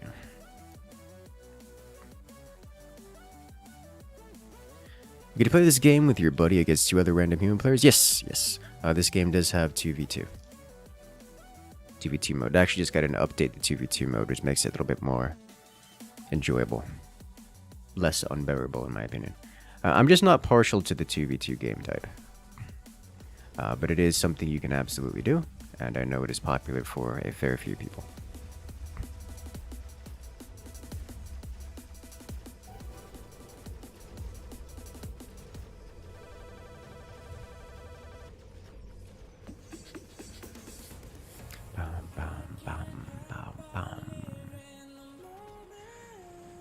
Should I do the walk around? Because my opponent's getting a little antsy on the right side.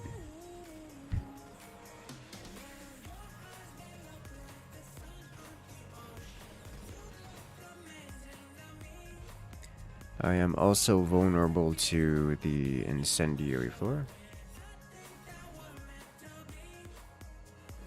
Does that help me much? It helps him a lot. Doesn't help me as much. Portable shields, given the hack, isn't super useful. I'll take it anyways.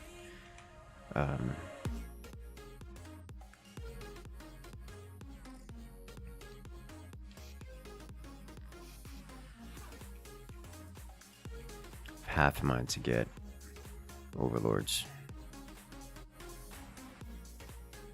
I think storm collars are probably the better answer here.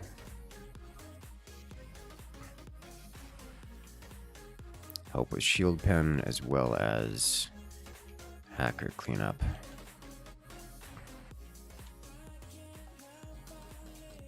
Okay, I'm looking for an item to spawn here or here. And if he does that, I put a Swarmling here and run it this way. Okay, so this is what the storm color is for. Again, just shield type stuff. 2v2 could open a chance for viewers to join in. So does playing co-op in forts. I find it less fun. By a lot. It's like playing Archon mode in StarCraft. There's a reason why no one does it despite the game having hundreds of thousands of players. It's not so bad. Like 2v2 isn't so bad.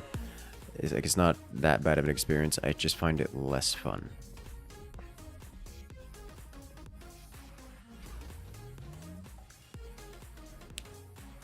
Ooh, is this worth it? He's got a lot.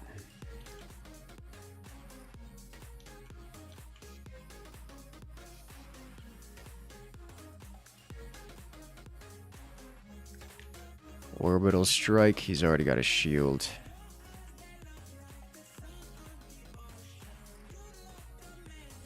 Okay, we'll pick that up and threaten the death ball. Not this turn, but soon. Drop you here in case of orbital bombardment. Let's do this anyways, preemptively. Because these guys should chase. And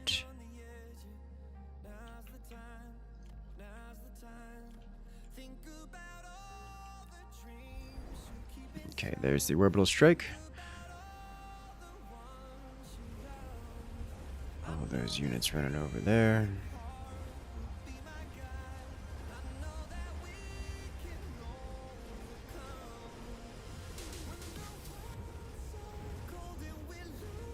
Okay. The orbital strike definitely hurt a lot. But otherwise it seems that the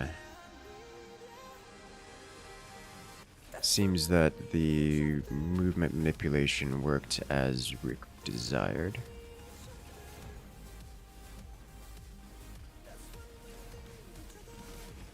Teamwork makes the meme work.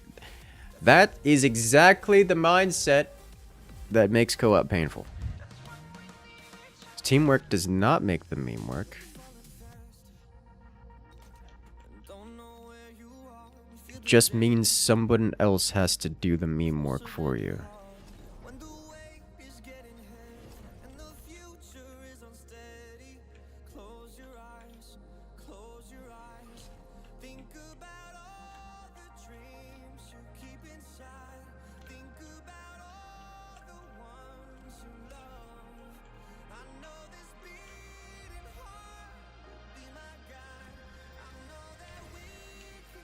It's just extremely painful, especially as a content creator, because everyone wants to do the meme, whatever the meme may be for the day, and they forget that memes only work in the 1 out of 1,000 chance that you get lucky for it, or that you're so amazingly outclass someone that you can get away with it anyways.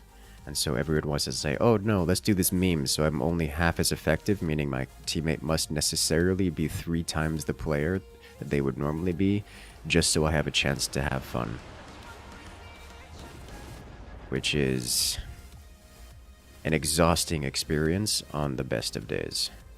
Especially when everyone wants to do that.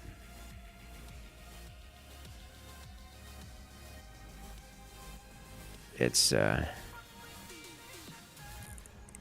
everyone wants their 5 minutes of fame, 15 minutes of fame, or whatever it was, and it's, you forget that, you know, if everyone wants to take a cut of the pie, the only people who suffer are the people who need to actually eat the pie.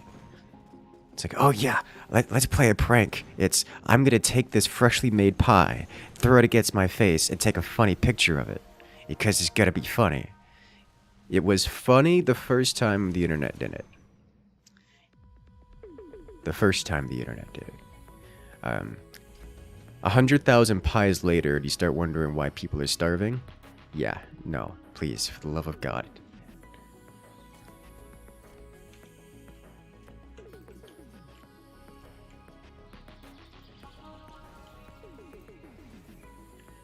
Alright, so we do this and this. Put you here. Put you here.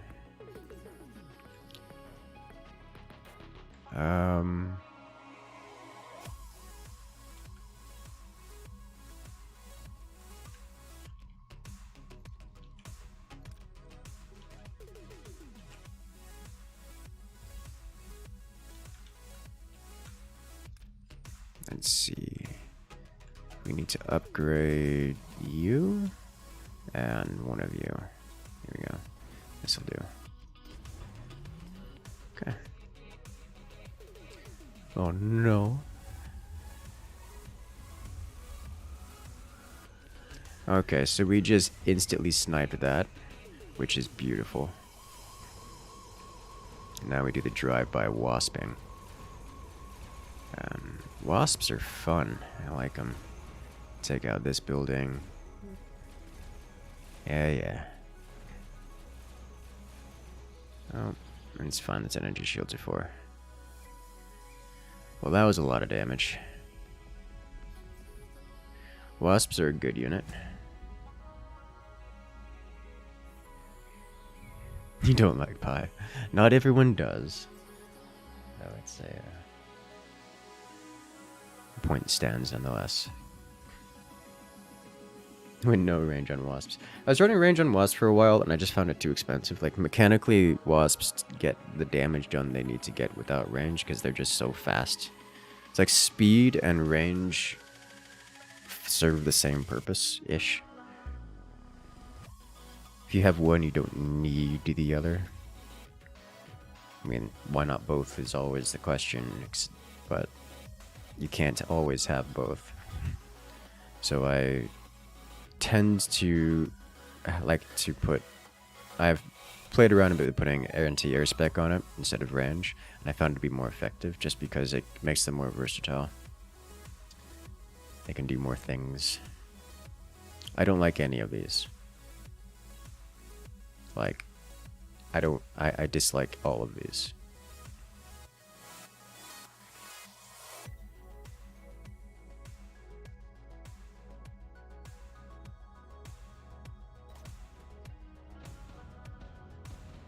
I'm going to try to force this, and it's probably going to end poorly. Alright, have a good one, Travis. Good luck out there.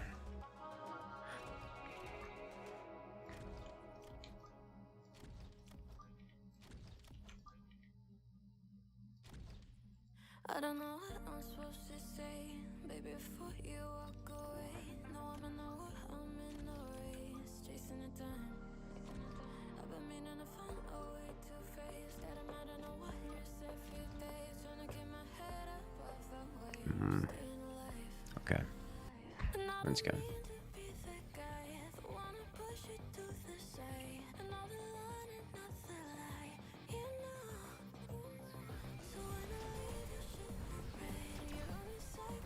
Let's see. It's better in your opinion, air spec or ground or speed spec? We've seen a lot of leaps using those too often besides elite spec giants. I find speed spec to be better than air spec. Air spec isn't bad. It's just not speed spec. Air spec obviously only really comes into play where air units are involved, and air units are kind of niche.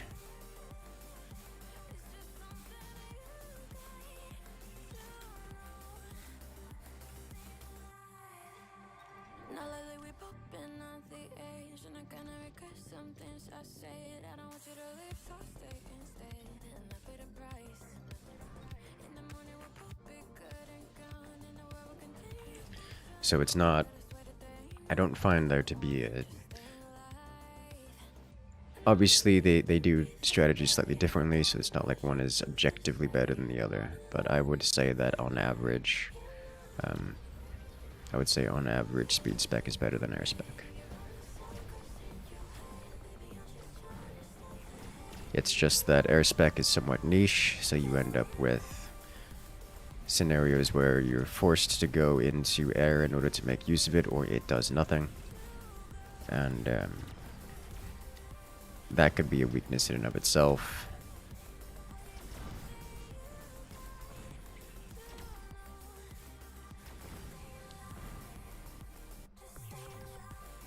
I think this is probably a mech rage angle here.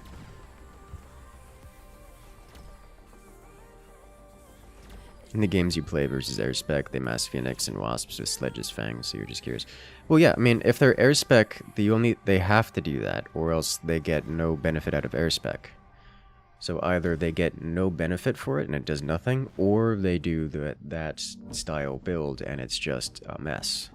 Because if you know what's coming, you could build your way around it. Elite Fang. I think this actually isn't an Elite Fang situation.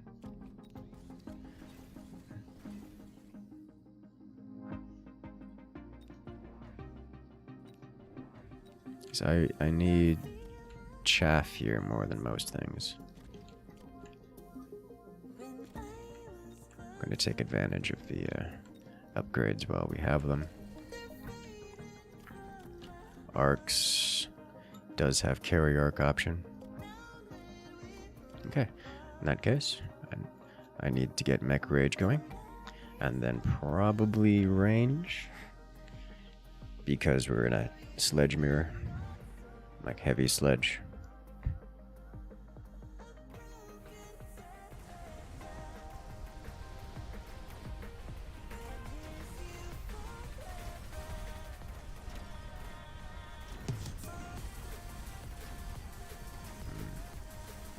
Chaff on the left side is getting cleaned up way faster than chaff on the right side. My chaff, specifically. Sledges do be looking pretty strong. Yeah, sledges are pretty good. Sledges are... they're good units. They're generalist units. They don't really have like an obvious role. Like, there's nothing that they excel at. They're just... oh, boy. Okay, fine. There's nothing that sledges excel at. They just do damage over time, just kind of generally. Blade Fangs. Lane Smash? Is Lane Smash coming up soon? I haven't been paying attention to the planet side of the world. Didn't have a missile there. You know, that makes sense.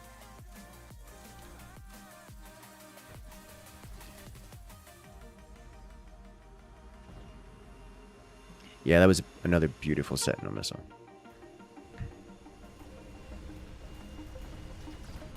Mage Slash Finals tomorrow. Jiri Timon playing under... ooh.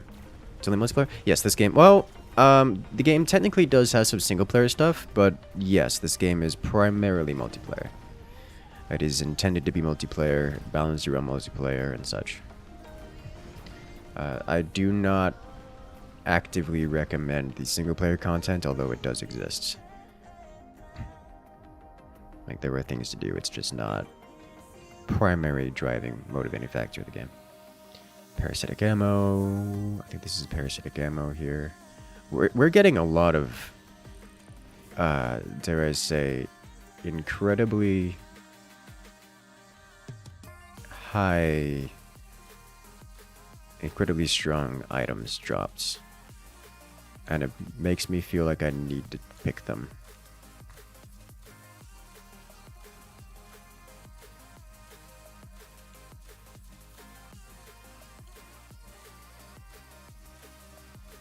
I'm gonna do it again. Until you stop me. It's not stopping me, it would seem. Alright, so now he's got the bonus damage on the arc. Dropping missiles. These Sentinel missiles might actually hit these tanks, which would be not amazing. I may need to put a little bit more distance between them. As he's dropping 3 Sentinels on me. Let's see how that works out. Like, they'll hit the chaff, but the tanks are getting kind of speedy, so they might also hit the tanks. I'll see here in a moment. Nope. Alright, tanks are safe, and we have crawlers coming in behind to get in front of the tanks, which is what we want to see.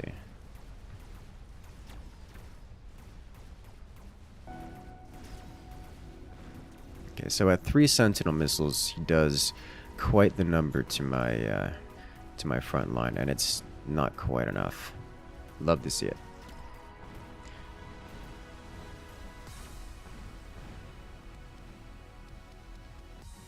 Is that why your carry arc setup is so strong, as those are what games you've been going into recently, besides Giant Elites? There's also the Rhino Reinforcement one, and that one just seems odd. Is what... why?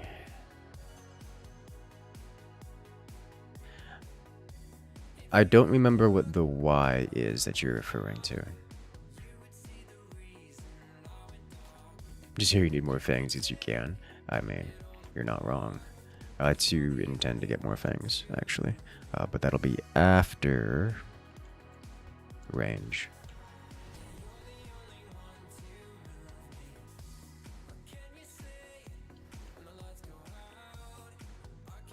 I need another set of fangs here.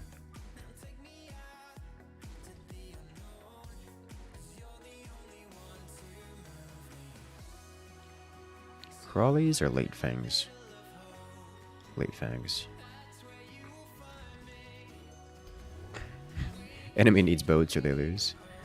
Well, they got boats. And I don't have substantive anti-air.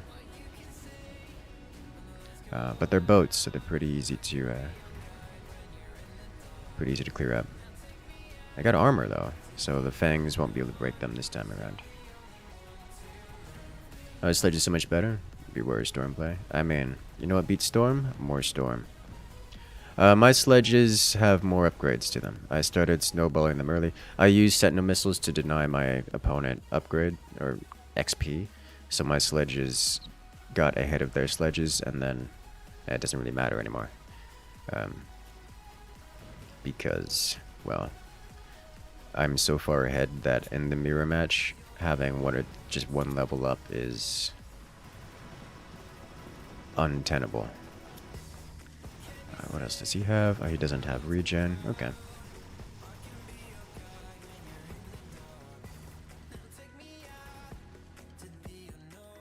Yay, they lived this round. Alright, now, here's the thing. I have complete ground dominance. It'd be a shame if I did something to deal with the boat. You know what deals with boats better than anything else? Phoenixes. So we're just gonna do that real quick. Does he have jump drive? Nope.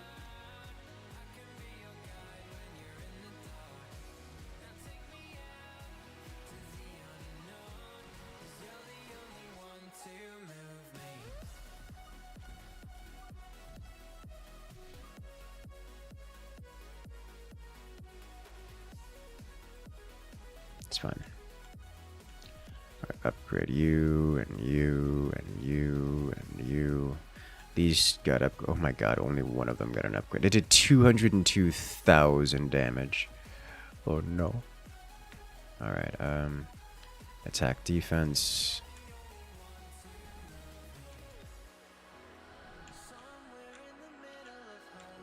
Okay. Let's go. ESF's win against Bastions, you would guess. I know, right? So he's got a lot of boat. Armor boats beats fangs. At this stage, yes. The armored boats beat fangs because he has level 2 boats. I have level 1 fangs with no upgrades. If I were to have the same level fangs as boats and upgrades, then it would even out. Notice I can put anti-armor bullets on these, which mitigates the armor benefit. So it isn't so cut and dry. This works because he has level advantage and tech advantage, which is I mean, it works in this instance, but I could fix that. It is just more cost effective for me to fix that by getting dedicated anti-boat. He had 5 units of boat. I had 3 units of Phoenix. 3 units of Phoenix win.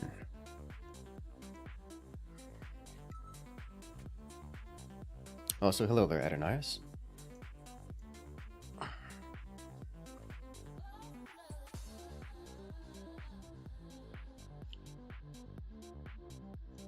Ba-dum.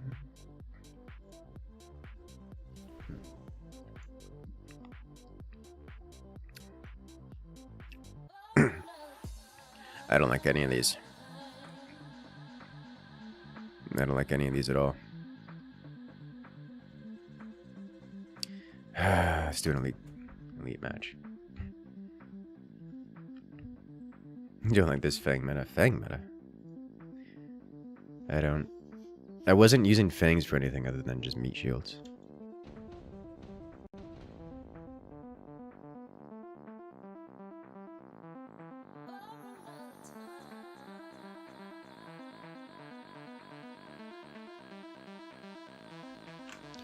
Let's see, Mustang Marksman.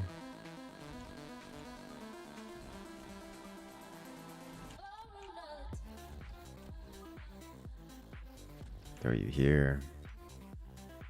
We're not getting anything round 1. Not happening. Alright, let's go. Use photon boats to the pair. It's gotta grow something to get rolling. Repair boats are so easy to break open. But I mean, if it catches your opponent off guard, it works. It's good. Repair boats are good. There's a fair few units that are good for 1 round. Things like any of the health sharing upgrades, any of the health sharing tech, most of the repair techs as well. How noob friendly is this game? I mean, this game is like chess. And has similar, it is just as noob friendly as chess for the exact same reasons. It's effectively turn based. You can take as much time as you want. There's no reflexes required. It is strictly a knowledge and strategy game. So there's no major rush. So it is about as noob friendly as it gets. That said, it seems to have an incredibly high skill ceiling. So you could spend God knows how long, and you won't get to all the way to the very tippy top tournament level. But that's not really terribly relevant to the noob friendliness part of it. But that does affect your perceived ability to beat opponents.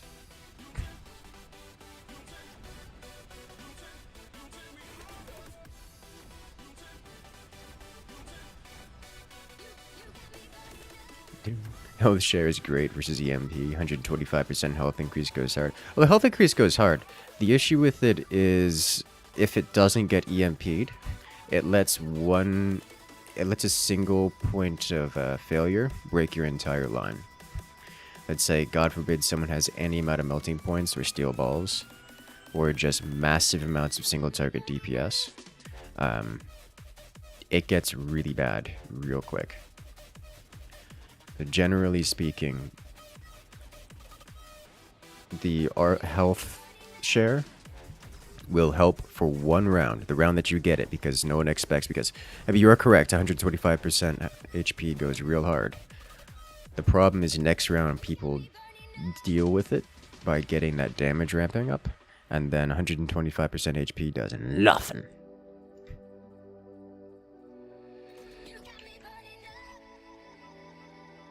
I think we get 2 blue tanks here. And we put this guy on here.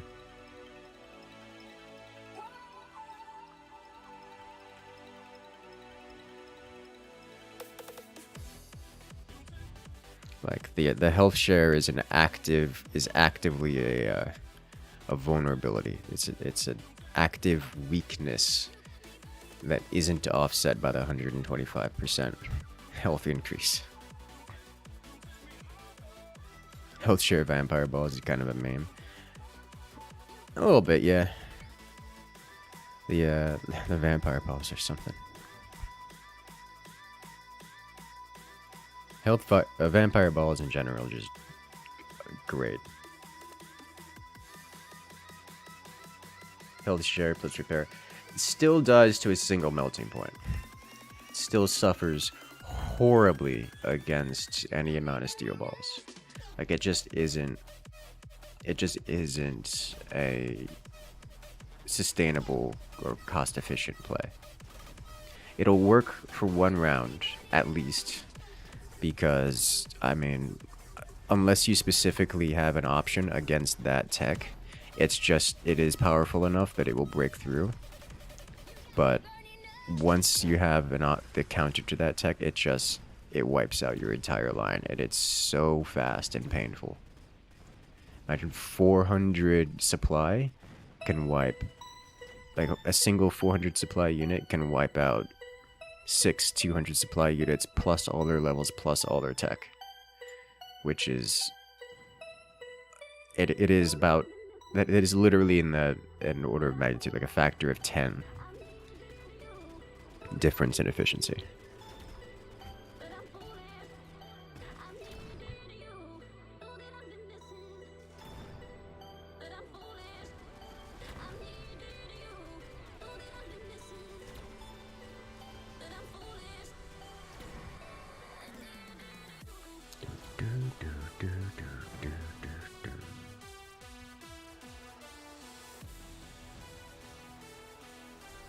Surprised you managed that one.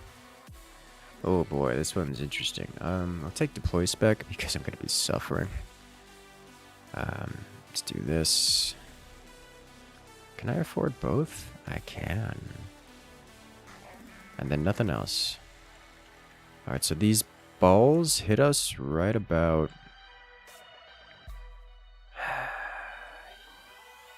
Position changed. We'll keep it up. The photon share is just good versus mass. We were down by like 1 or 2 levels on units. If you had more units and were able to overwhelm enemy when they couldn't. Yeah, the photon boats is pretty good. It's hard to go wrong with photon boats. Anytime you have blob of any kind, or even just late game. You like Tokyo Drift Storm Colors and Melts is very fun. Tokyo Drift anything is amazing. I love it. I forgot that I did actually have EMP on these. This is a nice something. I guess that explains why left side performs so much better than right. Not sure if it works with melt still. As far as I'm aware, it works with everything. In so much as you just... I don't know where the range is for every unit. But every unit seems to have a... So every unit that isn't melee can walk and shoot at the same time. They can move and shoot at the same time. They just elect not to unless given an explicit move order. But here's the thing. Even if they're given a move order, they will stop to shoot if something is too close or if something is in their way. What is considered too close or in their way is different for every unit, and I don't know what those ranges are for every unit. So it's relevant. So you could, as far as I'm aware, you could drift with every unit. Just I don't know what the ranges are. It's gotta be. It's a pretty long range. Like you gotta keep things at a substantial distance. It feels like if you aren't clipping the edge of the range, then your units will just get distracted most of the time. Good news is we have EMP rounds in here, which would slow down some of them. But bad news is we still took a lot of hits while under the effect. Good news is we win anyways because sledge. Talk about the sledgehammer, eh?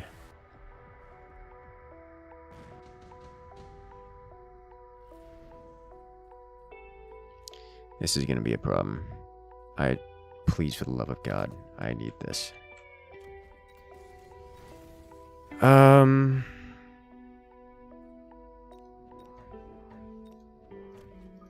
Okay.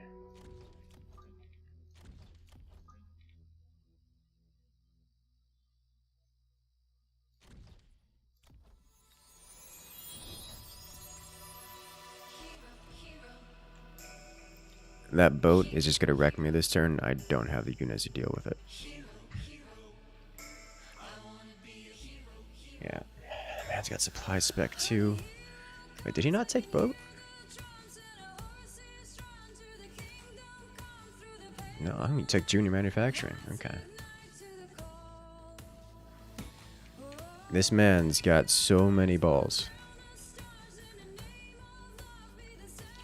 Would that be a good excuse for me to get AP? That'd be a good excuse for me to get AP, wouldn't it? Yeah, he hasn't gotten any tech yet, so I have no motivator to get EMP. But AP, I'm into it. Next round, I could probably get one more blue sledge. And then AP rounds? Probably AP over range. Ooh, hello. Rhinos.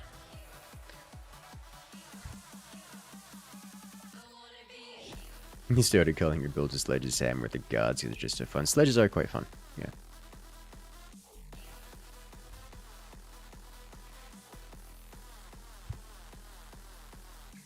The fangs here should dramatically help our units stay alive. For no other reason than fangs are chaff units. Notice how the balls are stuck on the fangs rather than the sledges. That's what this is all about. Obviously works the same way as crawlers. It's just fangs mixed in with crawlers adds a level of diversity that you don't get with only one of them. And look, our right side is hanging on long enough for the left side to come and crush it.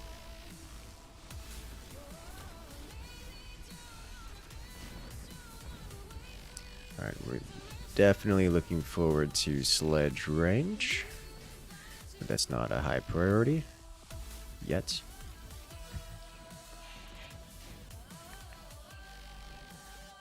Assault Fang, oh my. Did we take Amp Core here? Assault Fang is very interesting to me. But we take Amp Core here. Alright, so I definitely need one more sledge. I would like one more... can actually get 2 more chaff, which should make a huge difference here. So now we are properly symmetrical.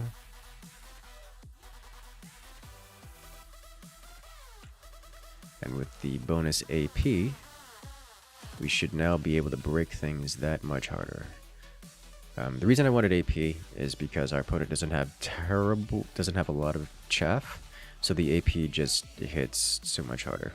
Like now with the AP doing 150% attack, each of our sledgehammer individually hits for 4.5k versus the balls, which have 4.5k HP. So yeah, things are about to get nasty as we're getting close to one-shotting every single one of his units. Except for the Rhino, of course, but the Rhino at 38k HP is going to go down much, much faster. Once we get range involved, then, well, it gets even more exciting for us, and less exciting for our opponent.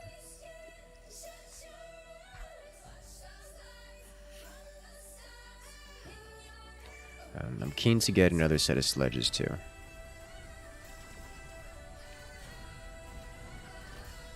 It's beautiful.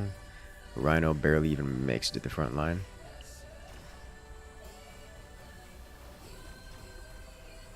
That moment when each sledge individually one-shots a steel ball. Yeah. Steel balls versus sledges. Ha! Let's see. Nano repair, strike, nano repair. Okay. All of our sledges need an upgrade.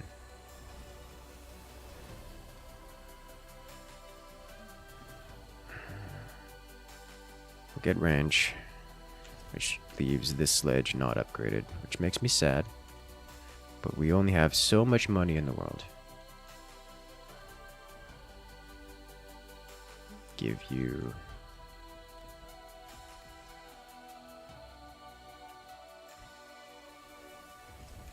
junior manufacturing spec is such a godsend with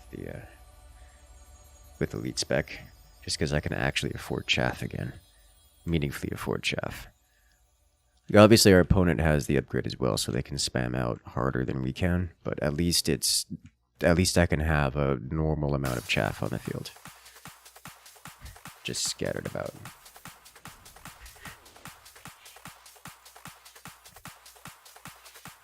Those are so strong. They are.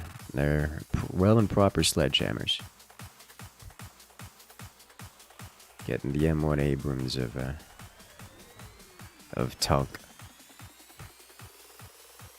This man's getting high explosive just to clear the chaff faster, which, while not a mistake, might just be a mistake. I'm not sure actually. It's like he needs. Sledges are a problem. He's still trying to clear the chaff enough to get to the tanks. It's just the problem is the tanks are a problem.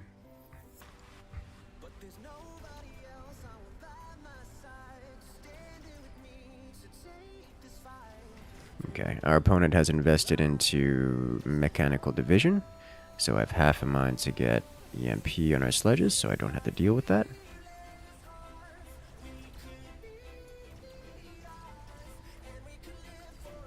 It's not that big a deal, but I guess I don't really need it.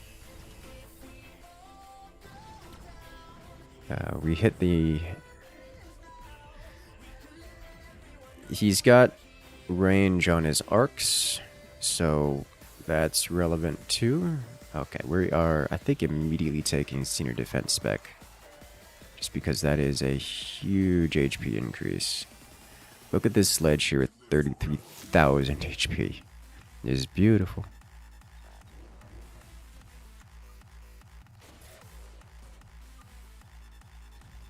Put you here.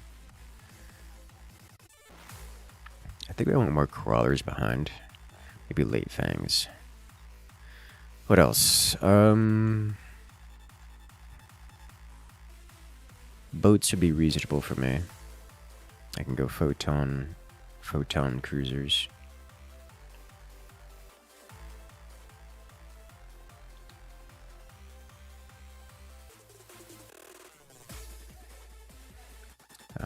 I'm most concerned about flanks and aircraft, and for that, fangs behind are reasonable.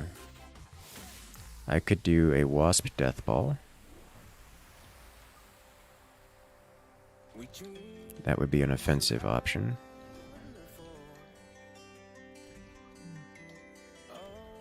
But this should mitigate cheese tactics.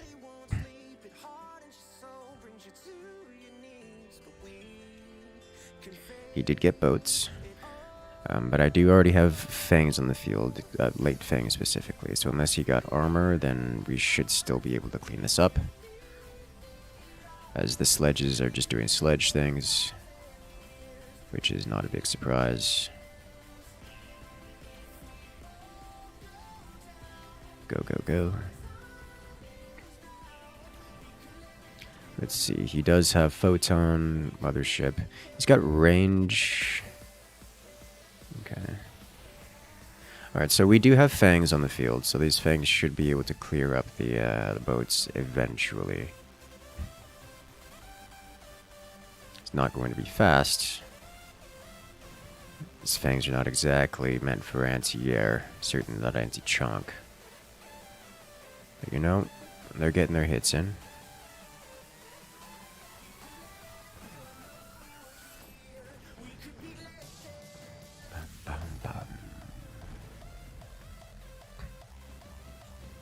Okay. Parasitic ammo, grab it. Keep the upgrades flowing. These got 33 eliminations last round, which is a lot of eliminations, so I'll put those here. Question is, do I want to upgrade fangs, or do I want to get some more dedicated anti-air?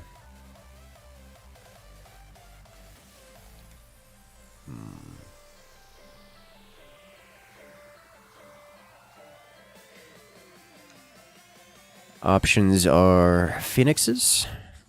Options are boats of my own, although boats of my own this turn would be a bad idea. Options are upgrade fangs.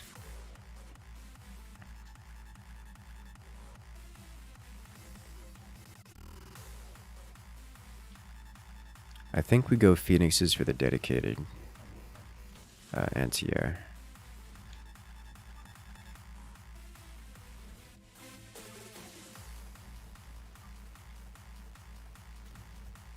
And we let this go. Eat that alive, please, and we do. Guess this man's buffing the overlords, buffing the battlecruisers. You don't get the game you're playing? Like, you see it, but it seems kind of strange. You don't know what units are. Think of this like chess. I don't know if you're familiar with Direct Strike, or if you see me play Direct Strike. Direct Strike is... I mean, it's one of the more popular games around here. This is an auto chess style game. I have constructed an army, my opponent has constructed an army, and we smash them together. Once the construction part and unit placement has been completed, there's no interaction. Unlike StarCraft, I can't control anything. I can't control the units. This is not a real-time strategy. But now it is time for us to smash. Top or bottom? I am bottom bit. I am the one with the line of tanks. Main battle tanks. Just rolling up and committing mass firepower upon everything. Mind you, our tanks can't shoot up, which is why this flying giant battle boat sitting there trying to shoot everything. But we have way too many units for it to clean up, and what few units I have that can take it out are able to do so quite cleanly. Well done. Wasp meme. We did a wasp meme last couple games ago.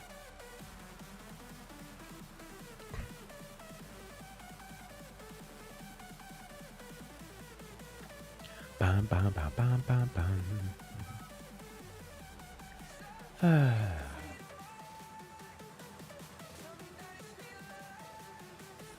Much more understandable. Glad you enjoy. Let's see. I don't like any of these. At all. I'll grab this one. Alright, what are we looking at here? Pain. So much pain.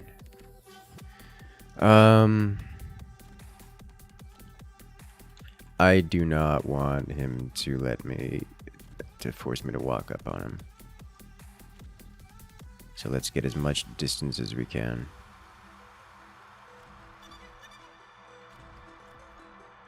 Toward.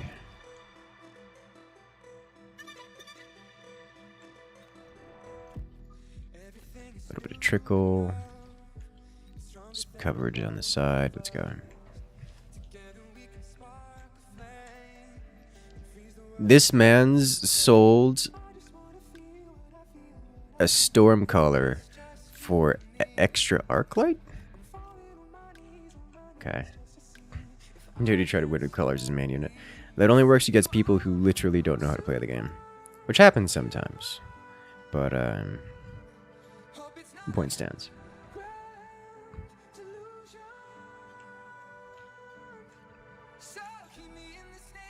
Alright, well, he's tech switching out of Stormcaller and into more Arclight, which is not something you see every day, but here we are.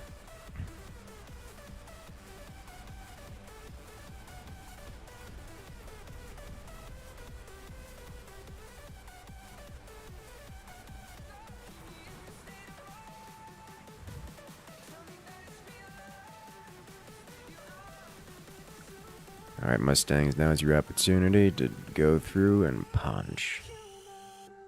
Because otherwise, you're just gonna get...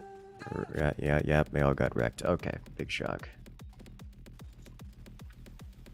You need to do that before. Remember a game of level 5-6 crawlers from his slaughter? Probably. It wouldn't be the first time I've done things like that. That does not change my previous statement.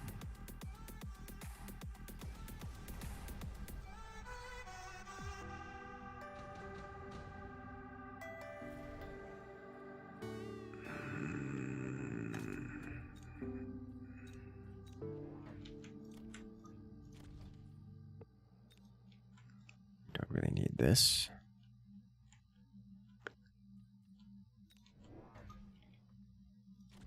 Put you here. And go.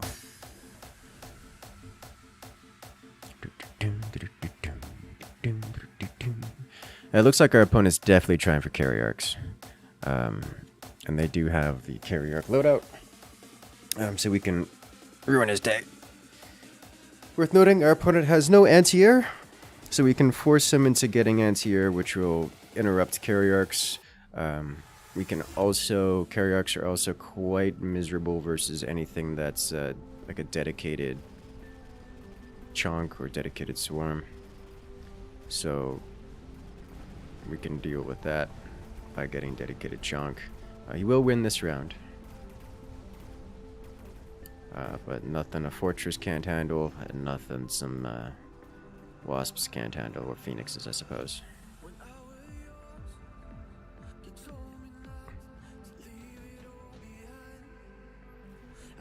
Let's see.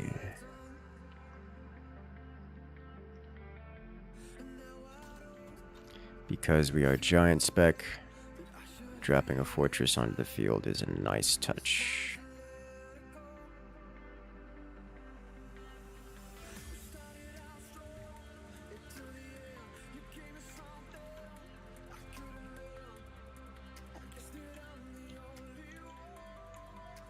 He's getting levels on his carry arcs, which is a big problem.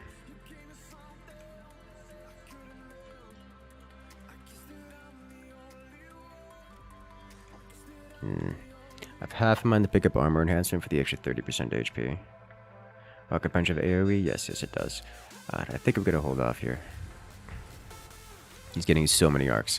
So it is possible to get too many arcs, because carry arcs require that you have... carry arcs requires that you have high-leveled arcs, and if you spread your HP around too much, then you don't get high-level arcs. Okay, our chaff clear did not make it this turn.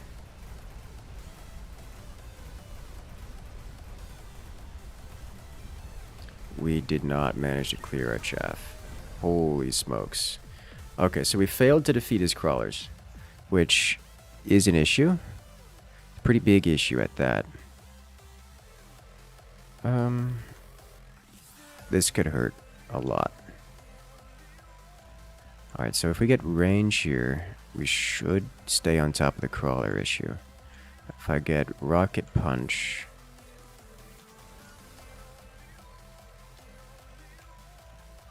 slide you over here. Give you this. I am concerned because there are several things that he could get which would cause problems for me in that round. The reason I need range here is to keep these guys from moving in front of the fortress.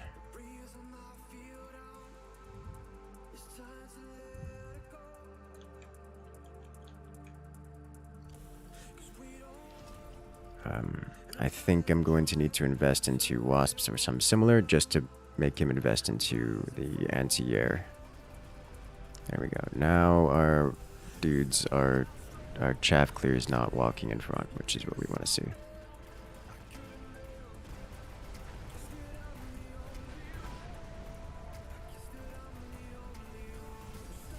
Okay, see how big of a difference that makes? There we go. 1+ range option, solving problems.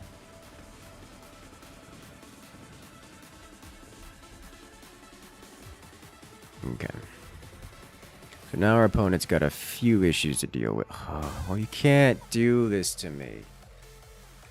It's too many. Alright, this is too good to pass up. Let's give him something to think about.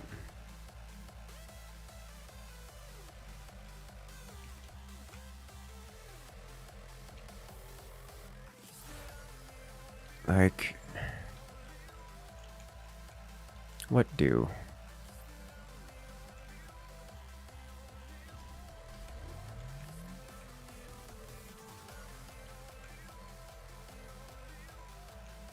Okay, fangs are a potential issue, but only a potential issue.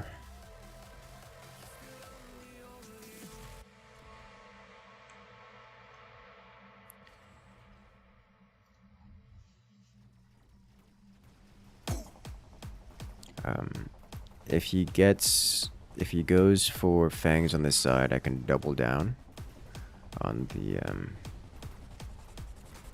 wasps. Make the wasps beat up the fangs. Oh yeah, that's a proper fisting. Do overlords count as giant units, air units, or both? Both.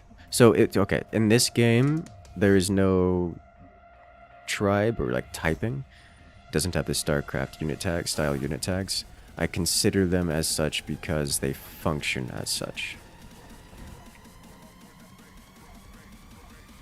Overlords are both giant units and air units.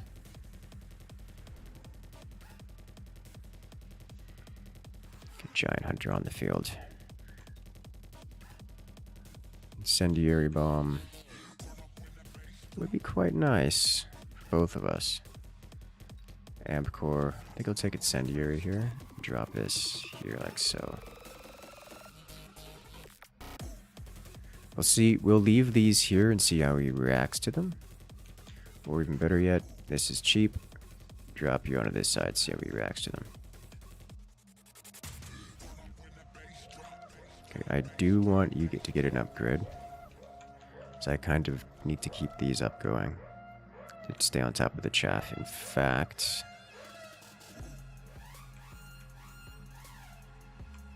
Which is, it pains me to give him more options here. I'd need to stay on top of the chaff.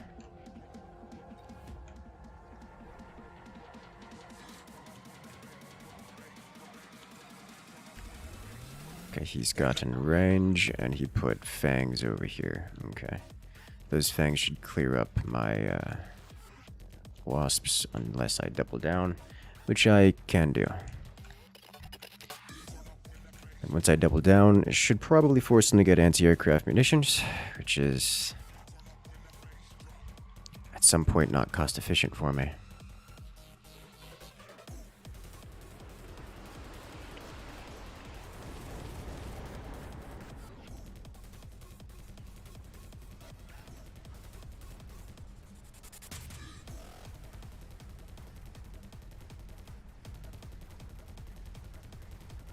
Acid strong.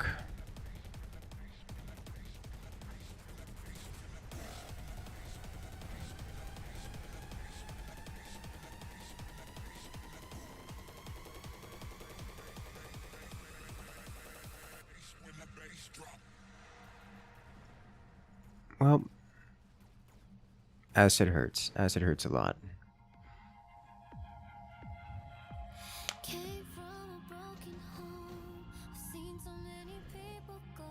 Speed spec. Is that worth it here? Nuke.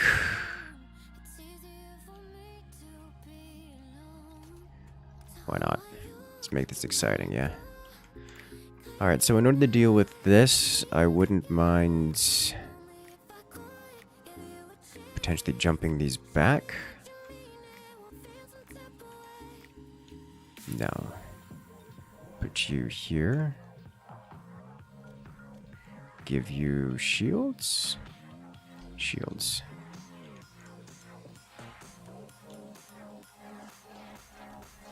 Upgrade. Wait a minute.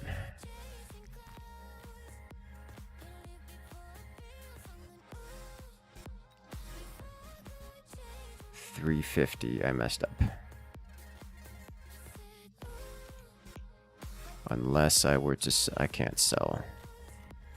I goofed. Oh no. I was thinking of getting photon here to render us immune to the acid. But that, not an option. Hello there, Glarvis. Welcome in.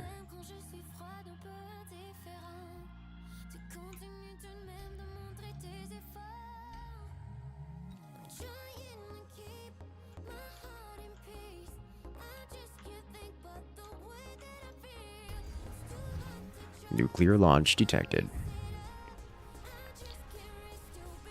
This man's got extra fangs for the fangs. Okay.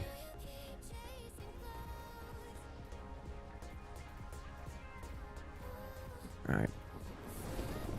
Well, bad news is we did not manage to break all the shields in time. So chunks of his units survive. Good news is he's really lacking in the anti-air department, so we should be able to do lots of damage here.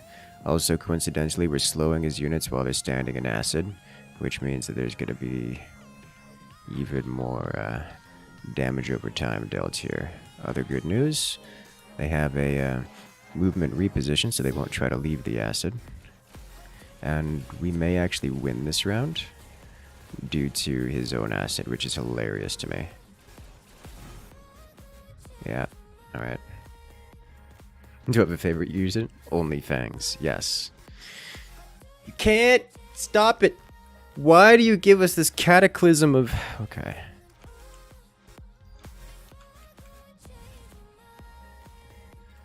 Give boat.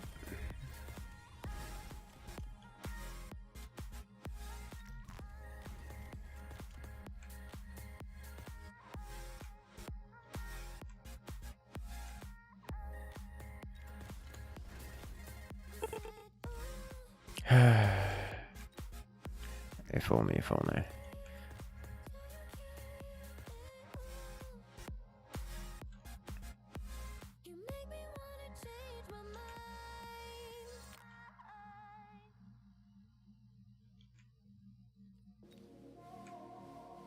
Is this worth? Solid maybe. It's like he's getting pretty high. He's getting pretty up there with the upgrades. He still hasn't gotten anti-air arcs. Okay. This is fine too. Sub to only Fangs. Oh. I didn't consider aircraft behind.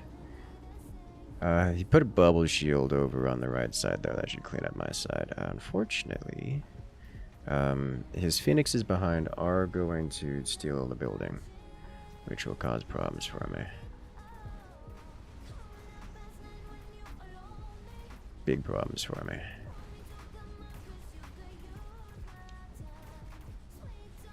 And we didn't drop his shield on the side, so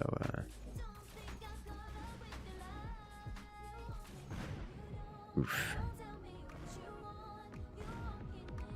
It hurts. Okay, he's got lots of point defense on the side. Let's see, portable shields? Portable shield would be nice to have here. To deal with this, which I can do in the form of... Okay, we'll take you guys, put you here, put you here. This is definitely worth me selling.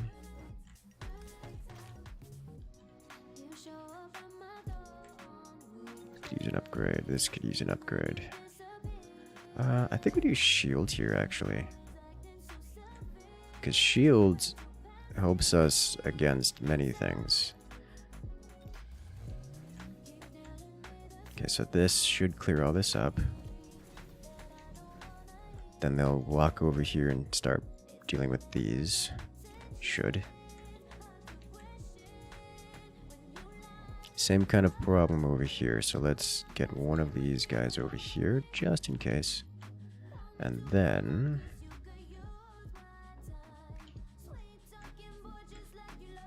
I could do another boat. I could do... probably more... honestly?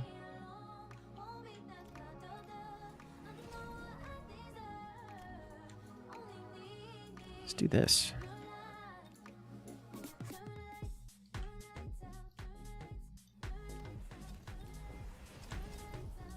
Let's go.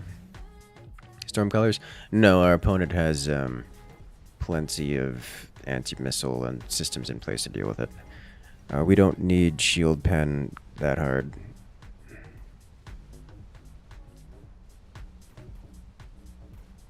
If we needed shield pen harder to, if we needed that much more shield pen, then we could get storm colors, but it would just be inefficient at this stage.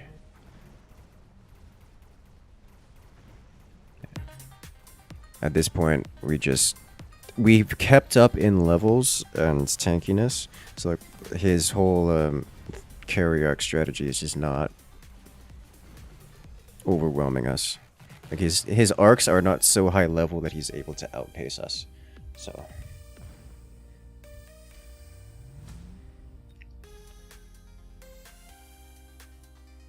that's why the shields were so important. And the fortress is just the single target. He just didn't have it.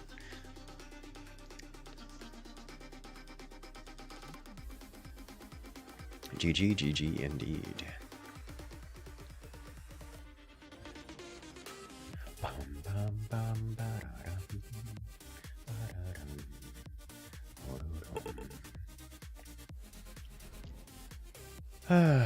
All right. What are we looking at here? Marksman Sledgehammer, Fang Phoenix Marksman, between one of these two.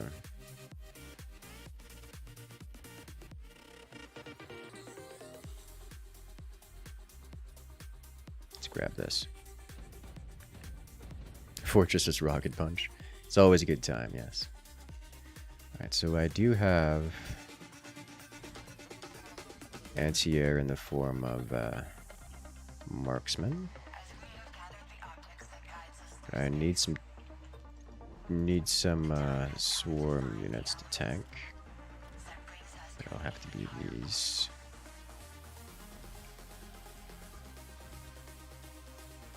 This is fine.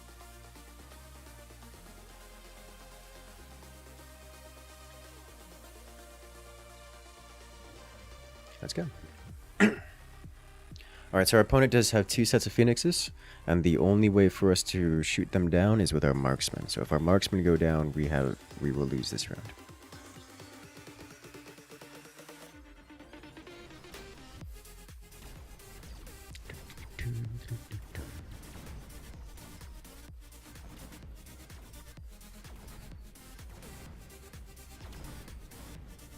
Oof.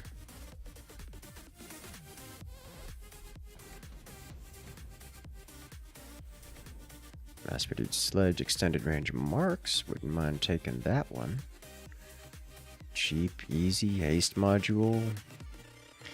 I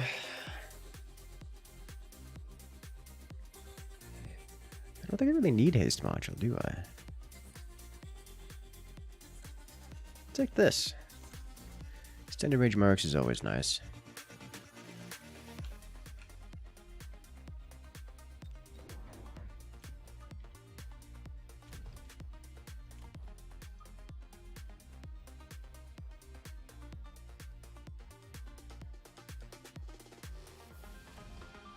Slap another one here if I so desire. Good.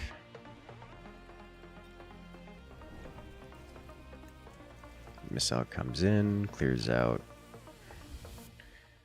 The only thing I had there before was a marksman. So the only thing that missile would have hit if I didn't put units there was the marksman, which means he was aiming for the marksman or trying for a hard read on where I'd put units. And if it hits just the marksman, then it's definitely a waste. So I'm not sure of his thought process there.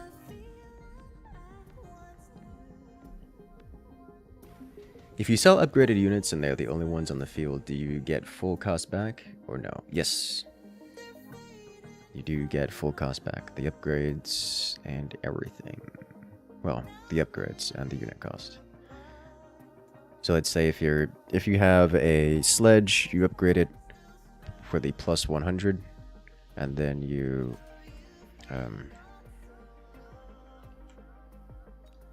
sell it, you'll get 300 back, which is the cost of the upgrade plus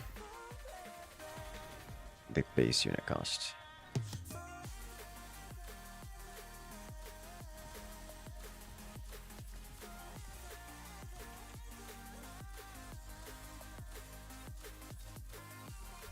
Let's go.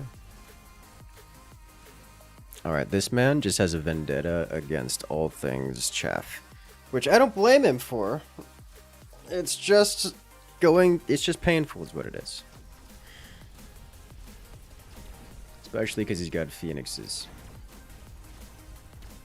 However, he's spending a lot of money on those sentinel missiles.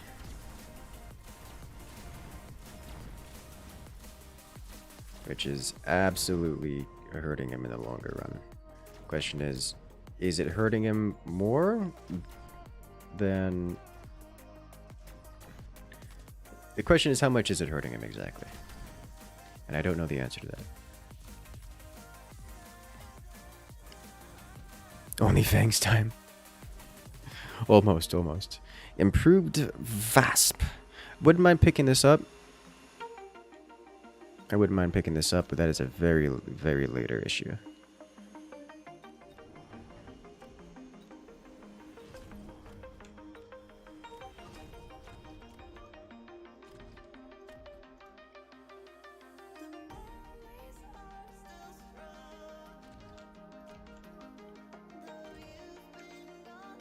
Okay, so we have more Fangs on the field. And now we've got... We're getting javelined, which hurts, because that's my sniper. Triple Stormcaller. Interesting decision. Is that a good decision? I'm not sure.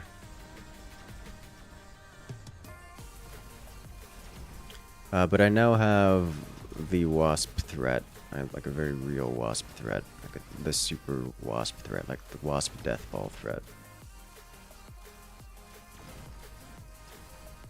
Looks like I could really use some additional snipers though.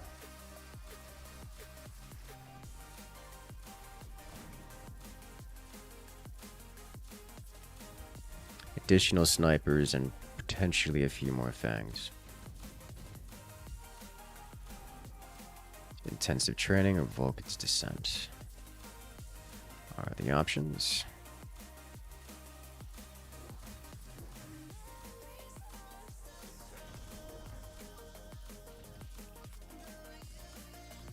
Vulcan's Descent could cause a problem for me.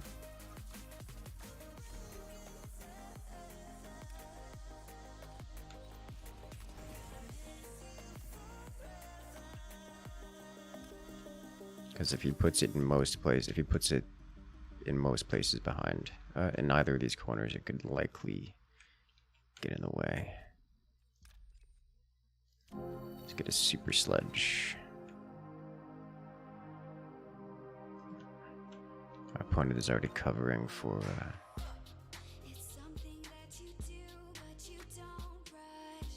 Let's do this. This to delay. There we go. This man hates chaff. Has used so many sentinel missiles.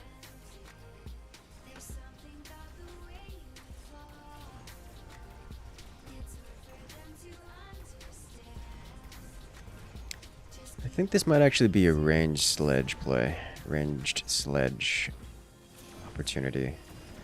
As we get shots on target, separate from the fangs a little bit more.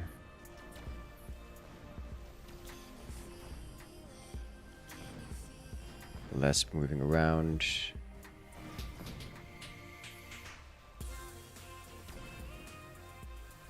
Or at least less moving required.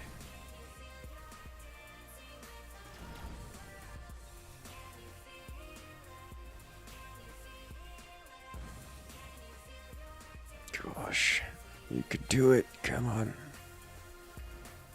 Get in there. Oh, I wish we had speed spec. Got fangs with AA.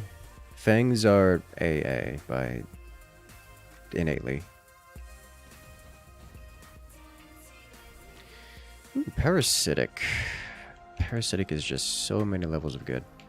Where do we put this? One of these here. Yeah. This one specifically. Okay, so he took javelin and not.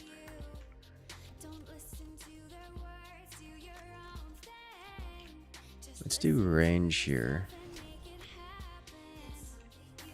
Could do some more fangs. Could do some more fangs.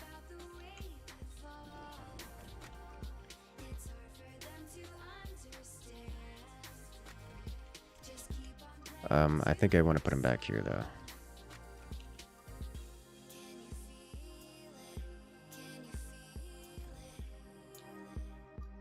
Slide this forward some more.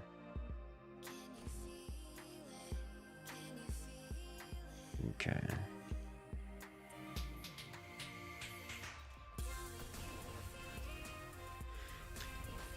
Oh, hello. Man's got some Fang support squad coming from his snipers. Okay. And incendiaries. Okay, that's going to clear up our chaff pretty well.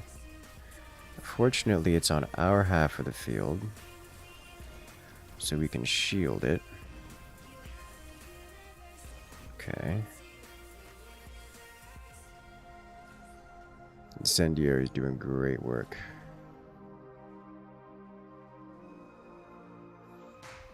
Okay. Oh, that did a lot of damage. Let's see. Defense spec helps us here a lot. I need shields and anti-missile systems. And I need it this turn, so I can't afford to use hackers. Not that hackers are amazing here anyways. But we need to have, let's see, 1, 2, 5 of them. Ouch. It's got them well positioned too.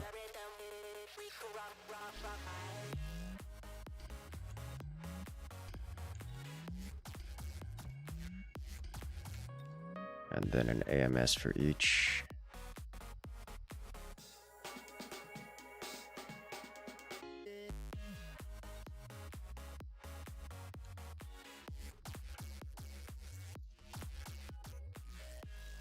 They're probably all going to die. It's going to make me sad.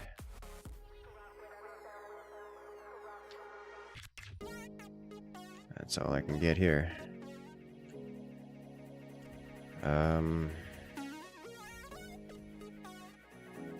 2 more snipes.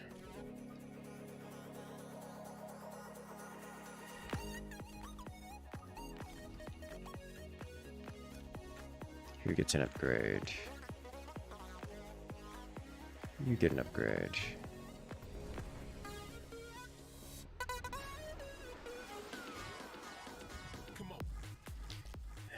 Just immediately taking down 3 of the shields.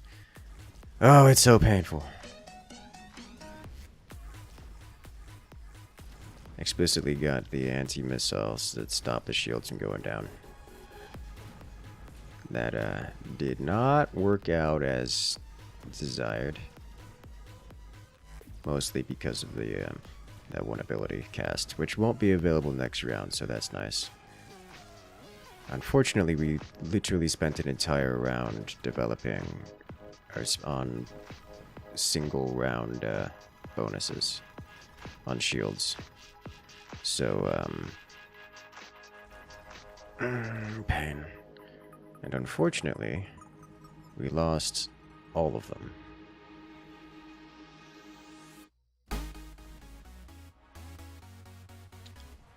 Good news is our anti-missile survived, but that was an incredibly painful round for us. Yama Assault Fang. Ooh. I'm gonna pick this up to change the, Alright, so hopefully 1, 2, 3, 4, 5. Do I hacker? I think I need to get hackers on the field to assist with this.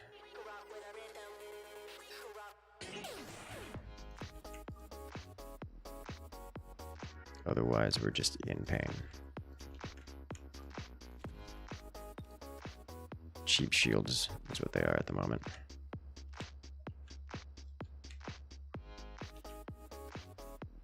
Okay, I have upgrade, which can be done here. And I think we leave this be. Okay, so hopefully it's good enough. This is back online, which is incredibly painful for me. That is a lot of Mustang.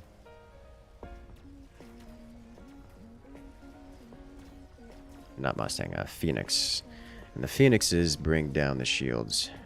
So I've spent 1,000 money on shields in the past 2 rounds, and it's mostly being invalidated by, well, the Phoenixes existing. I did not consider the effect of, incendiaries, because I can't rely on swarm.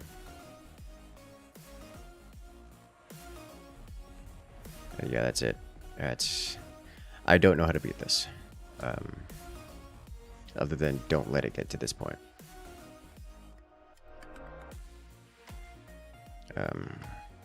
Phoenixes of my own instead of snipers would have been a reasonable choice, but I was locked into that long before this stage.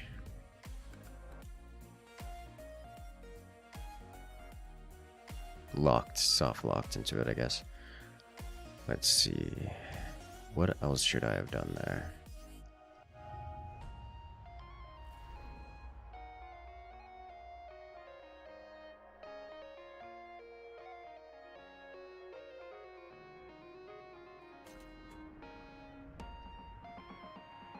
Boats wouldn't have helped us. Any of the giant units would have suffered immensely.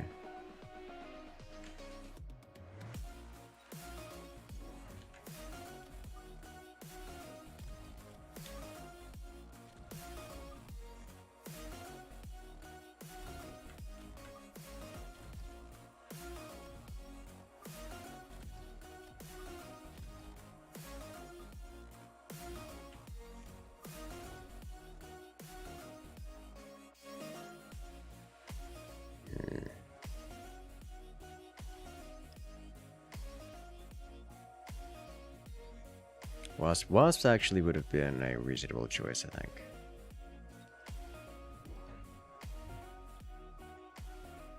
Okay, we have an asymmetry going here, although he's designed it in a way that it could later be... I think it just go in asymmetry left. Okay.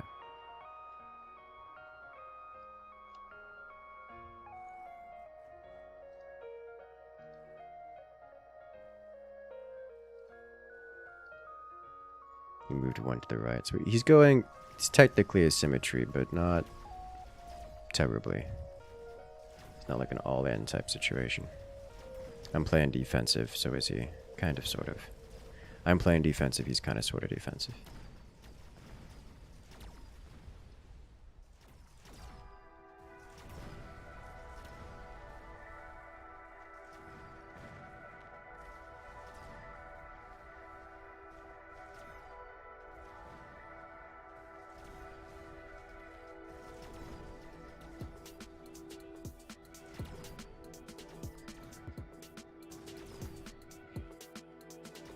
is a big sniper. Which is usually how that works.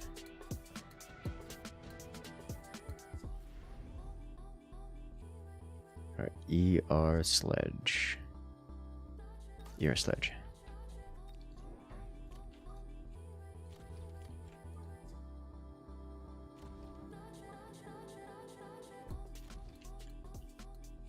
Works for me. Next round are probably flush with fangs. Stormcallers are here to play. I may just want to go straight into Phoenixes after seeing those. As surely he's got the incendiary. Yeah, he's probably just want to go straight into Phoenixes.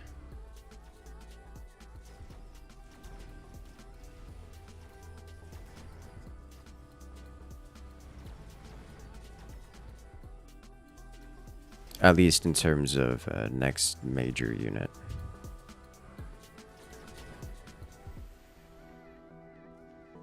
Just so we don't have to worry about ground getting jumped. Hello there, Justice. Welcome in.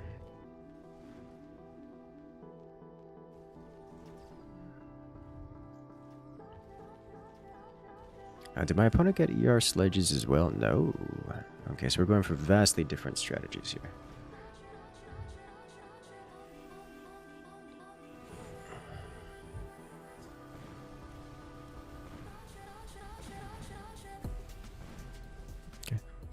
Relatively nice damage mitigation.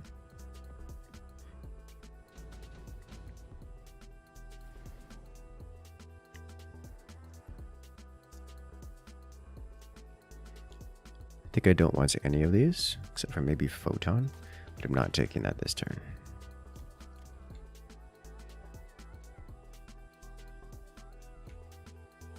You know, I could just go Mech Rage.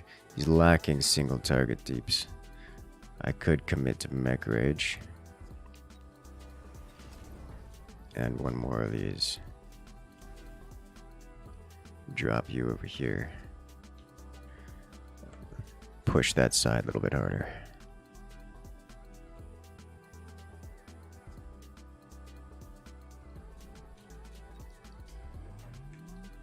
There's a shield. Man's getting even more Stormcallers.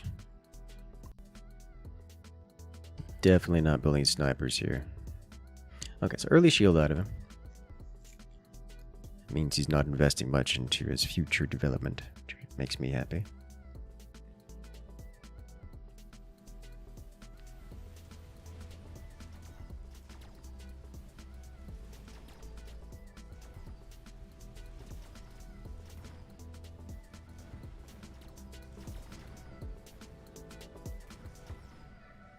That level 3 marksman is a problem. It's a big problem.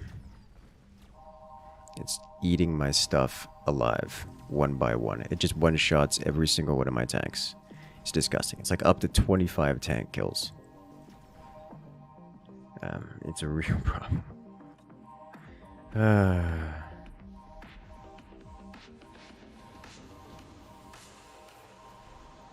Alright. Super heavy advanced firepower. I wouldn't mind super heavy here. Super heavy intervenes with this.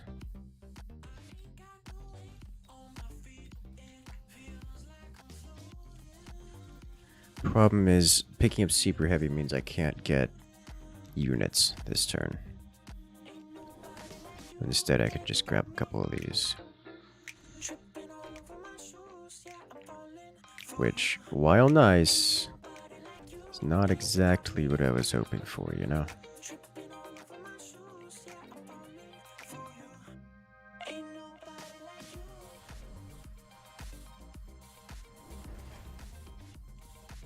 Okay.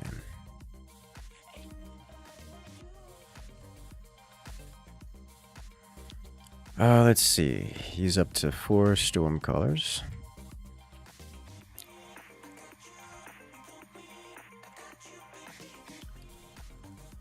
Oh, I don't have have enough chaff there, but that almost saves.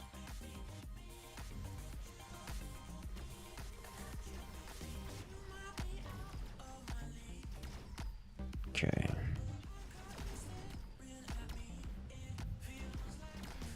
Now, the additional things I've thrown down are delaying that sniper from wiping me out enough to bring the shield down, which is good progress. We actually took out the level 4 marksman, like the super upgraded marksman, which is good.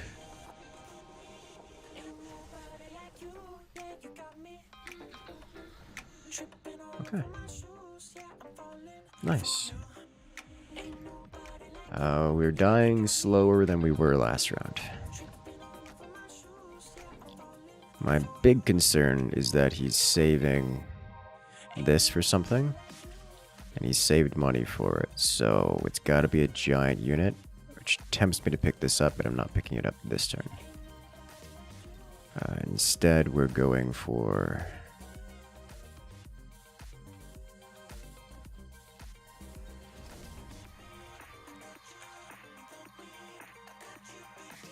goodies.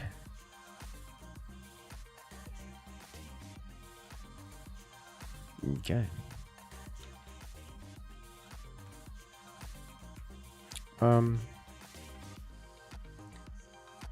Here.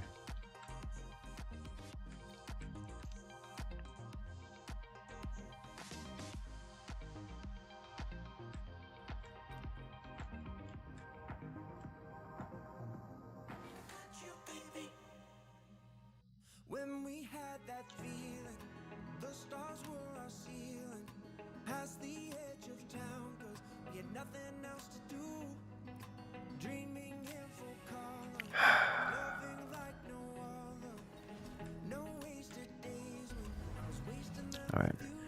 Alright, what did you get over there? It's a boat. Okay. Alright, so boats are here to play. Conveniently also vulnerable to anti-missile systems.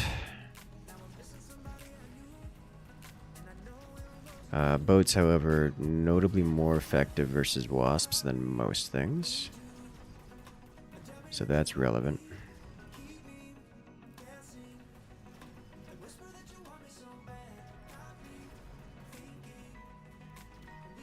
This actually doesn't save us. We're just dead. I think we're just dead. Yeah, I wasn't able to overcome that sniper. Hello there, Beard. Welcome in. We are very, very dead. Yeah, I wasn't able to overcome the sniper. Sniper too strong. I'll have to keep that in mind. That the level 3 sniper, that against marksman spec, it's difficult to get sledges going.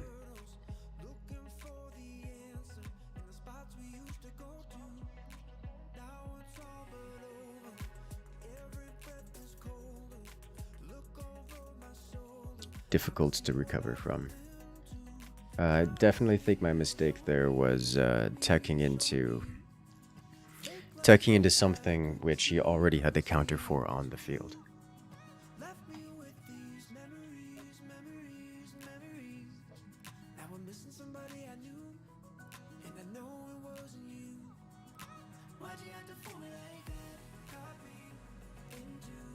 Which is usually a mistake, you know, anytime you do it.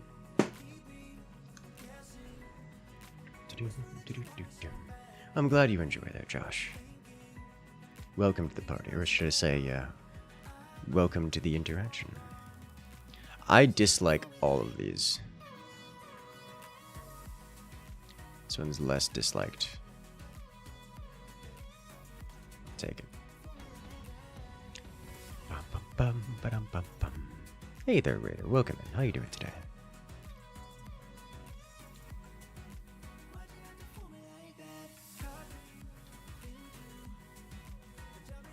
Just unlock any, throw 2 of these down.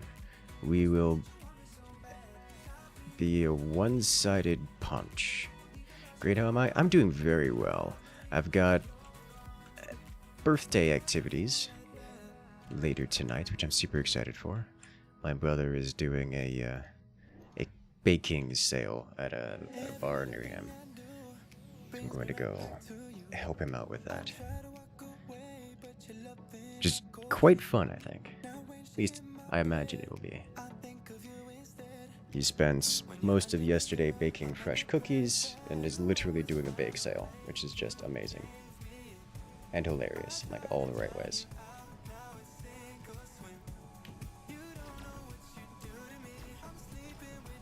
Oh hey, we slunk into the back line.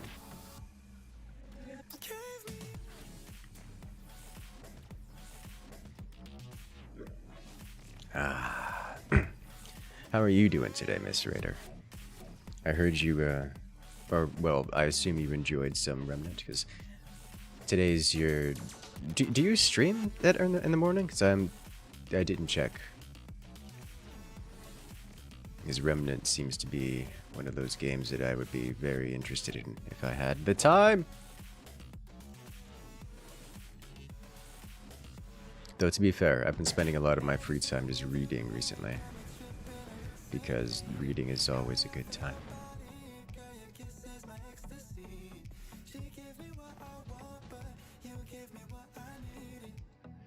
Oh, I could be cheeky. I'll just be regular old cheeky. And defensive about it. Alright, so our opponent really hasn't gone heavy on the chaff. I could throw some Mustangs down. The problem is if I don't throw Mustangs down now, I'm going to need to throw them down next turn in an emergency fashion. So I'm going to throw these down now while I can. Okay. Did you not? Oh my god, he didn't. Okay. You just skipped. There were okay. You know what? That's fine. Birthday events like White Sausage Zone. Nice. Wrote by someone from Bavaria. It's more of my family is very active in everything we do. And so it's just an extra excuse for us to share fun events together that we always put on. My brother's been doing bake sales for a while. This is just, oh, I'm gonna spend the extra time to go and join him for this bake sale in particular because I can. Like, this is, as much as I say it's special for his birthday, we do this stuff all the time. Speed spec. Hard to pass. Yeah, versus the Mustangs. Mustang on Mustang violence. Alright, so now I need to start making decisions as to what do I do next. And the question is Stormcallers, Phoenixes, Hackers are kind of sort of okay here. Opponent doesn't have much in the way of shield break. So Hackers are pretty okay. The problem is that half of my units don't hide behind them. Fortresses would be an existential threat from my opponent. Boats, less so.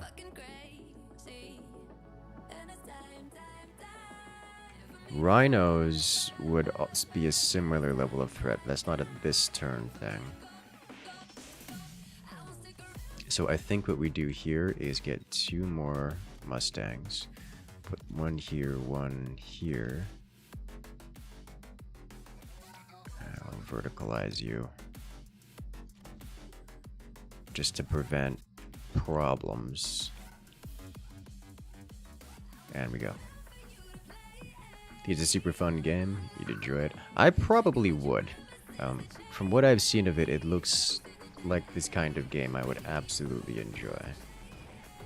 But Mustang and Mustang violence be considered horsing around.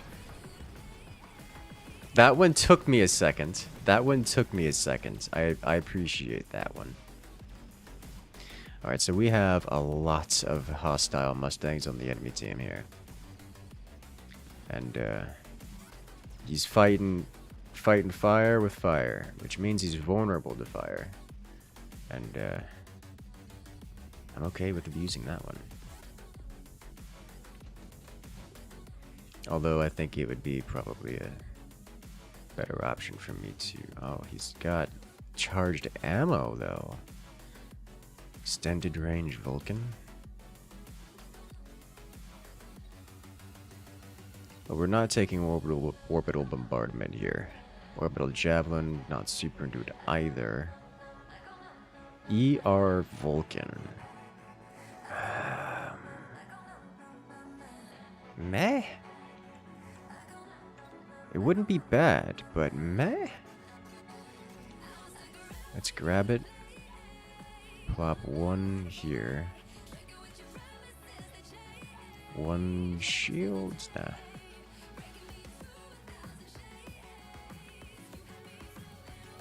Level you up, level you up. We slam this guy. And we move on. He is javelin me. Rod from God coming in and whiffs the balls. How do you miss the balls? That's the fun part. It does mean we have the tank there in front of the Vulcan to do the damage. So ER Vulcan does great work here then, which is nice. We got crawlers on the base, which they get it, meaning the Vulcan does double damage temporarily and can really clean up everything else. Notably those sledges, because it says otherwise those sledges take forever to kill off. Looks like we're still going to lose this round. But oh boy, did we mitigate a lot of damage with that. Oh god, look at all those upgrades he's got. That's a concern. Okay, there. We'll level you up. We need to deal with these sledges. And our opponent really doesn't have much to stop us from getting things like fortresses.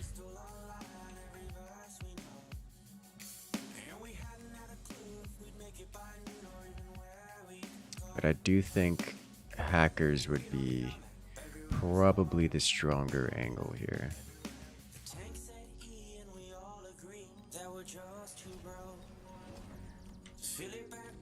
Especially given that they are mobile energy shields.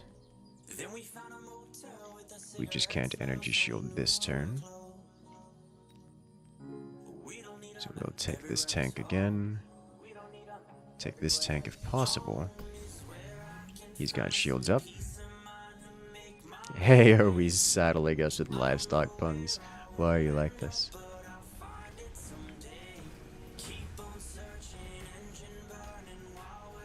Oh, that was a beautiful missile strike.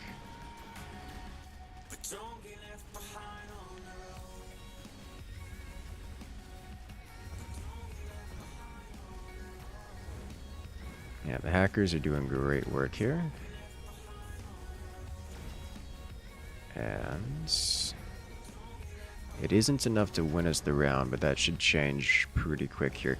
Note, I did take a loan, so I will have to effectively lose a round, which is, you know, not ideal given we've suffered HP loss recently to such a substantial degree. But, oh wow, we do win this round. Okay, so more effective than I anticipated. You know that was foul. Speaking of foul, the ducklings stopped by to visit earlier, which was always a cute little experience to encounter. Make them run into us. The shield is mandatory this turn.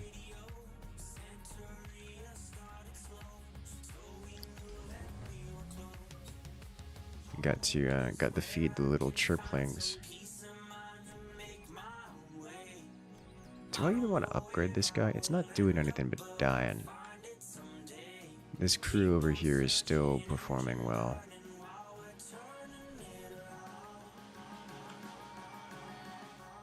Ducklings? I know, right? They are the most adorable little creatures.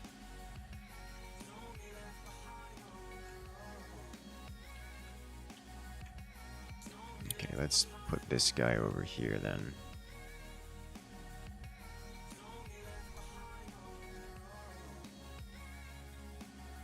They're so fluffy and fuzzy and fun. And they like the birdseed. They are absolute fiends for birdseed. It's kind of hilarious.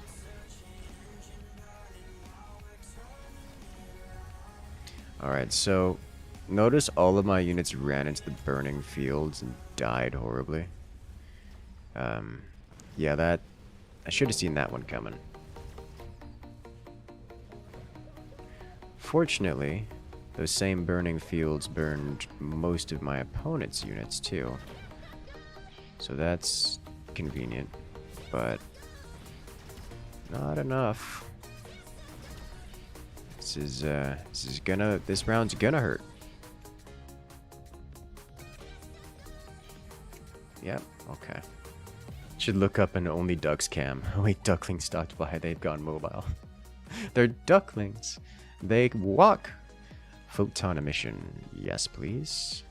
Yes, please. Yes, please. Upgrade you. Upgrade you. I would like to have better anti-tank. And I think the way to do that is via elite hackor. Level 2 specifically.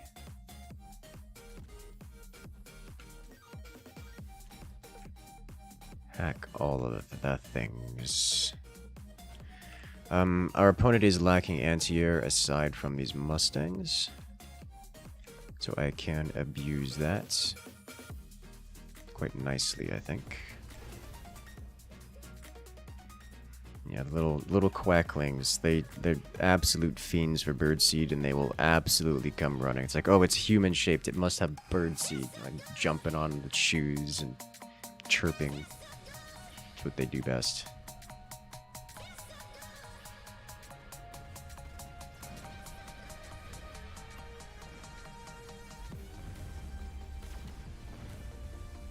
I should have split those hackers up a bit more, so they more consistently hack different targets. The hacking seems to be working pretty well.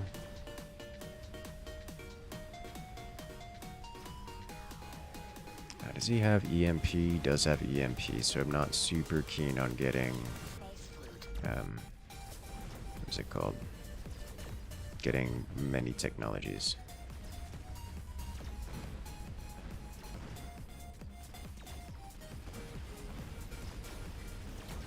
My own smoke actually affecting me in a negative way.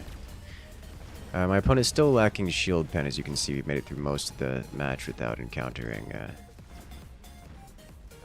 without him breaking the shields.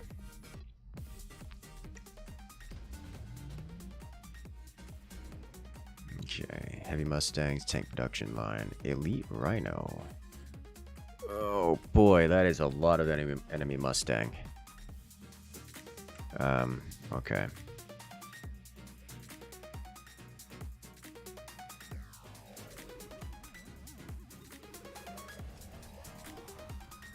Throw you over here.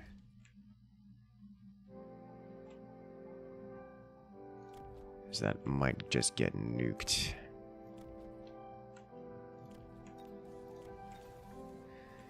If I get range here, does that help much? Not so much.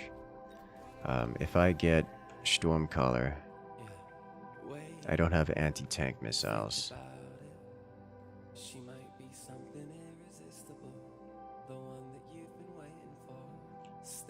I think it's probably worth picking up anyways.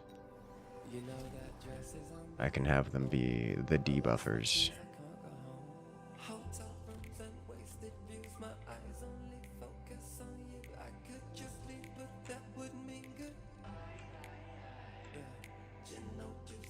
Just give him something to think about.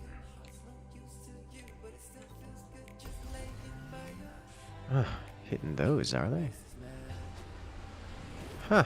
And that's acid. There's acid on the floor. And also, my fire has oh god. My incendiary has backfired because he put crawlers directly on top of my stuff, so my incendiary self-destructed, causing it to splash all over my entire wave instead of his wave, and wiped out all of my units. Holy smokes, I did not see that one coming. Okay. That was... I spent most of my money on wiping out my own wave. Holy smokes. I did not see that coming at all. Well played.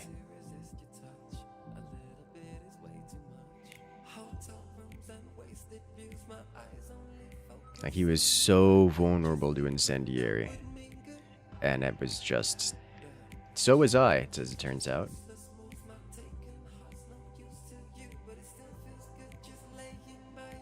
Da, da, da, da, da.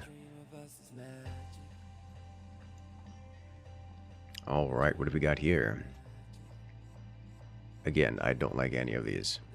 It's steel balls and storm collars, the only thing they're giving us. Why are you like this? Alright, against steel balls and arcs, so we're going to have some ball-on-ball action.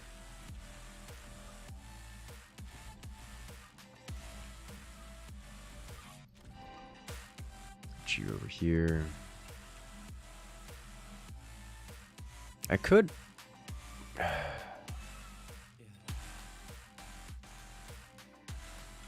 will just open with this.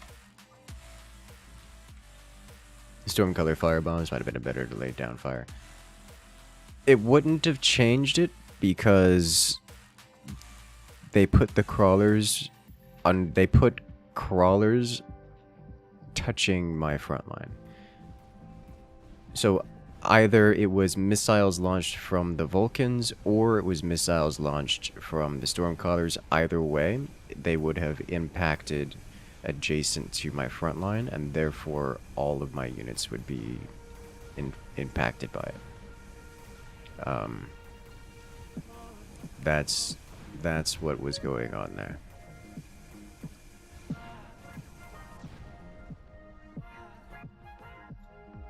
These Stormcallers have minimum range. Well, yeah, but unless I put the Stormcallers literally on the line, which was never going to happen, then that just doesn't come into play. Attempted the Vulcan here, but I think this is a Mustang angle?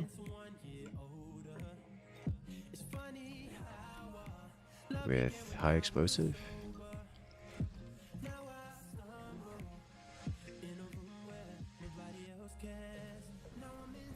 That's so many balls. Okay, I know what we're doing next. He's gonna do this. We're gonna deal with it directly. Hello there, Elia. Welcome in. How you doing today?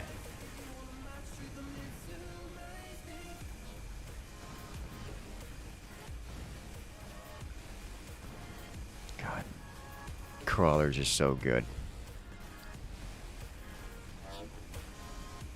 Be a shame if my opponent had any.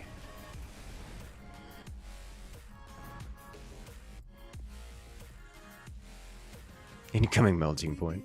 No. No. However, I will get the ball rolling. You have a crawler with subterranean blitz. It works.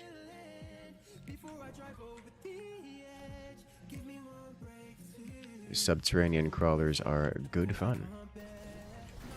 Yep, so we've got the same thought process going on here. Only I have way stronger chaff clear. And better balls. Watching Ken play Remnant. I've heard good things about Remnant. Reminds me a bit of good old-fashioned Dark Souls. Speaking of Dark Souls, I haven't played the latest Elden Ring DLC. I should fix that problem.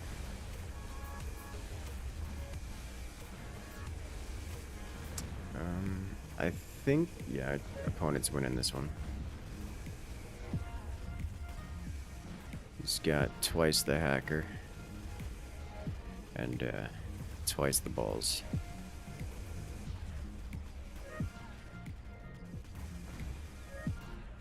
Oof. It's Dark Souls with guns. So I've been told. And I'm okay with this. And they did it right. That's the thing that excites me most. Alright, so I need hacker. And I can't get shield without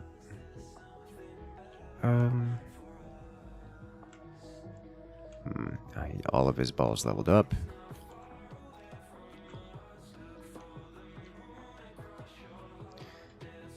I could use some single target damage output here. But I think it's going to be more hacker.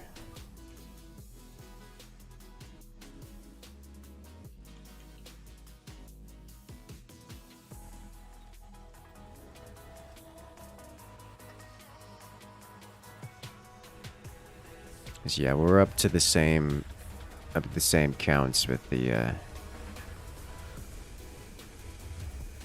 hackers now. He's got split beam hack, which I did not expect, and I'm pretty certain puts him at a disadvantage here. Let's see. I know how to clear this up.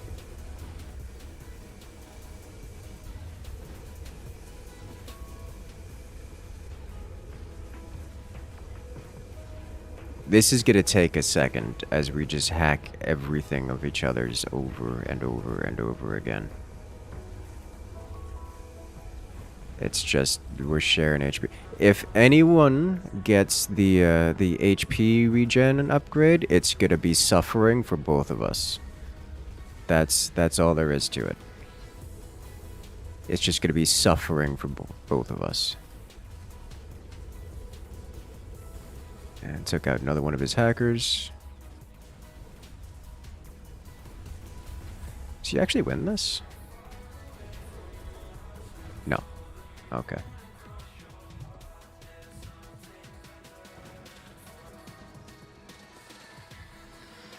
Charged ammo.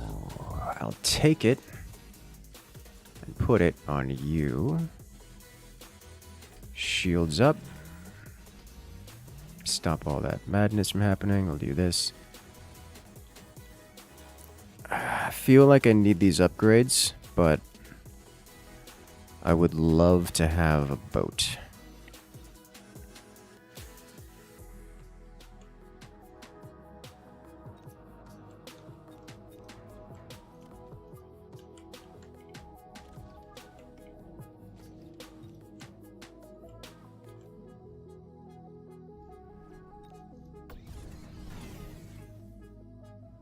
He's gotten some upgrades here. This is the kind of, this is why we need shield. That's a problem. That's a pretty big problem, actually. He's just hitting me in behind with balls, which is not good, especially given the way our front line works out. Because of the way the front line works out, the frontline battle lasts a very long time, so what little delaying we have will not stop the balls from crashing through. However, it looks like we did enough on the front. More accurately, because my opponent spent on my behind instead of fronts, and I spent fully on fronts, then what happened here is he just didn't have enough in front to stop me from crashing through and diving on his turret. So we won in the end because of it.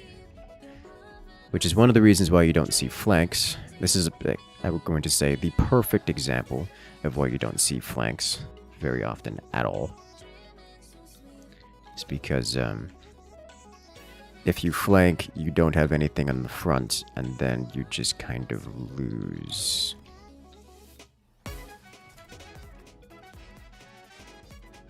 He can only sell off one of these this turn, so this will help here.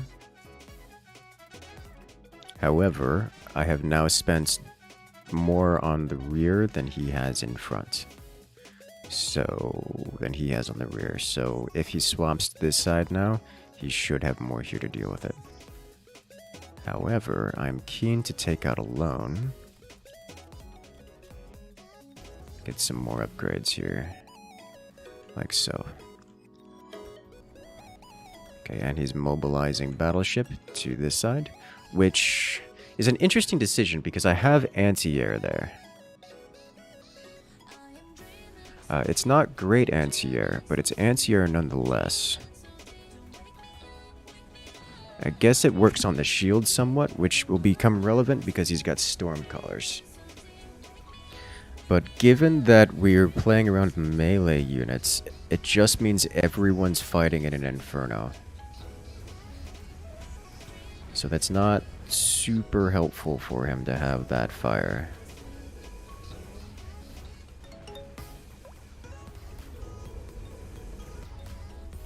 I mean, on average, it'll work out in his favor.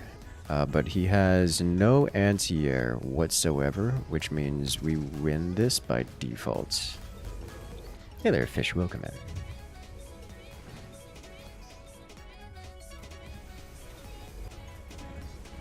The question is by how much?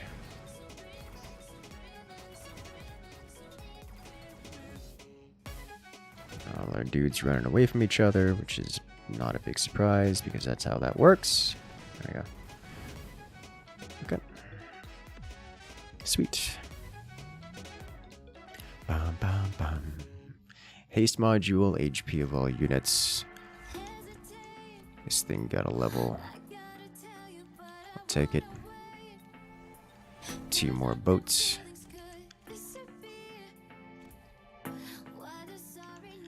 Next turn we can grab Photon, which would be amazing. Let's do this, I guess. No, shields up.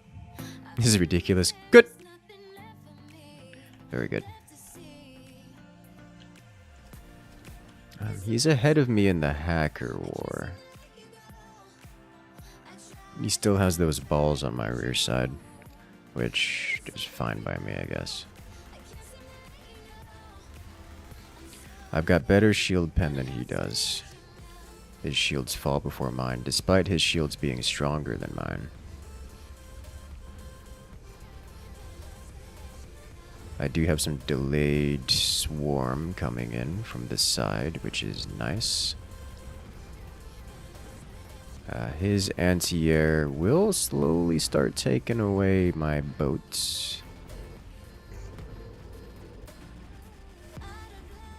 And it looks like he's just got enough to break through things.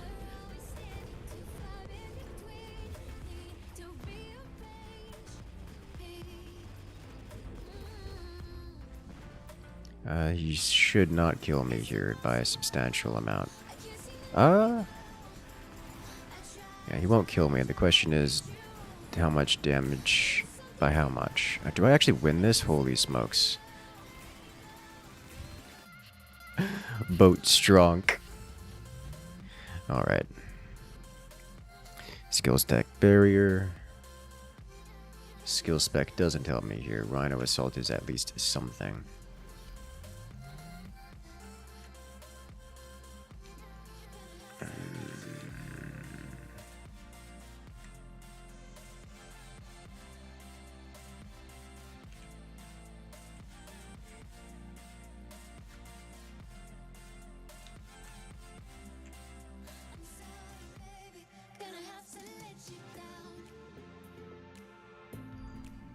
Just hit that.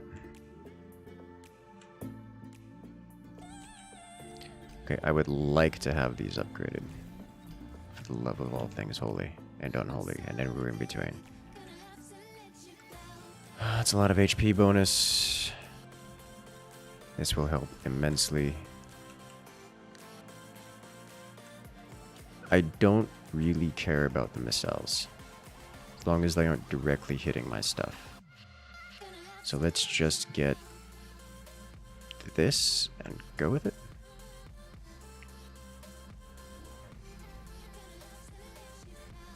And Titanfall. Okay. What did you take? I don't know what you took.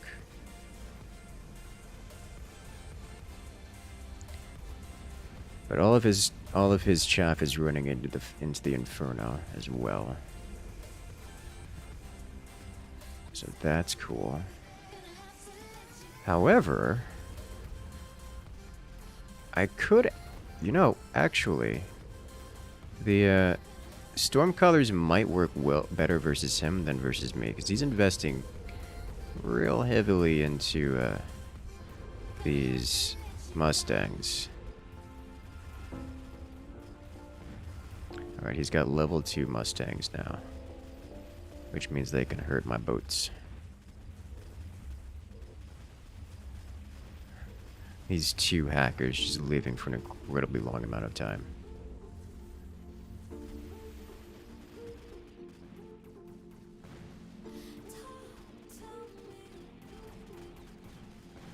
Okay. It is unlikely that he wins this.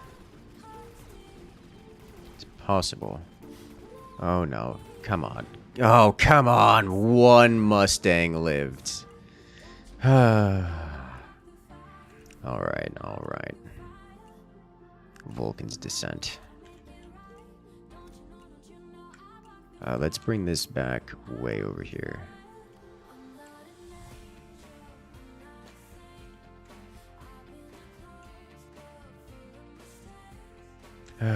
Upgrade the flanking boat. That's what I'm considering.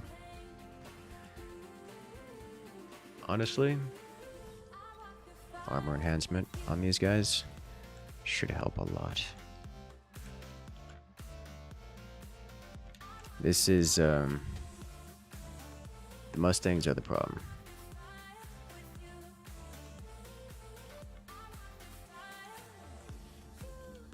They have anti-air spec.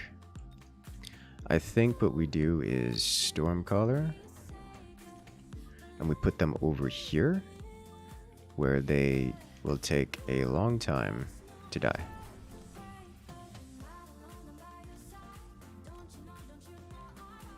Plus range,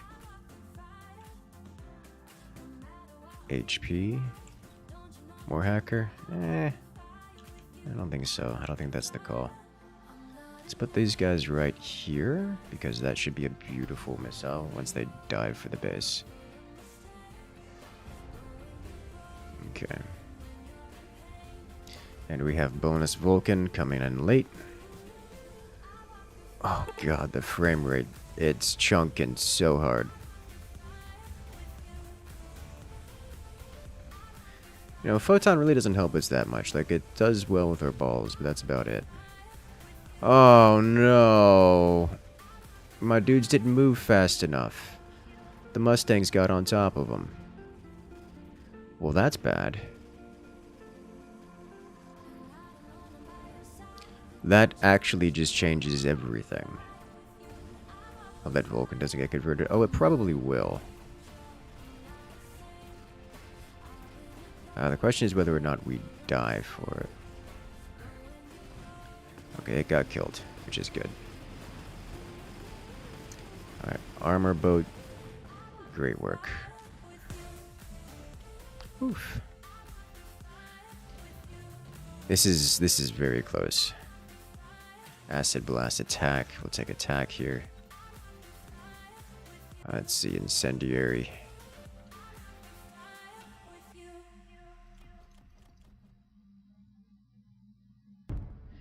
Not relying heavily on tech, so I don't need to shut it down. This boat is becoming godly powerful.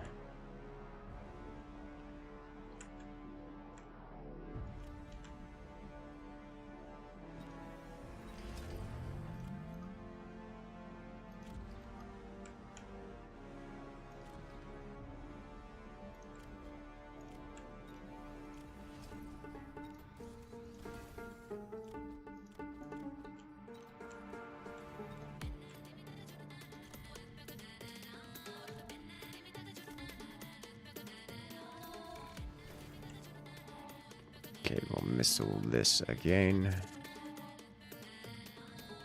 So when things go sideways, we should have this. I forgot. I forgot to deal with this. Oh no. We're gonna lose again.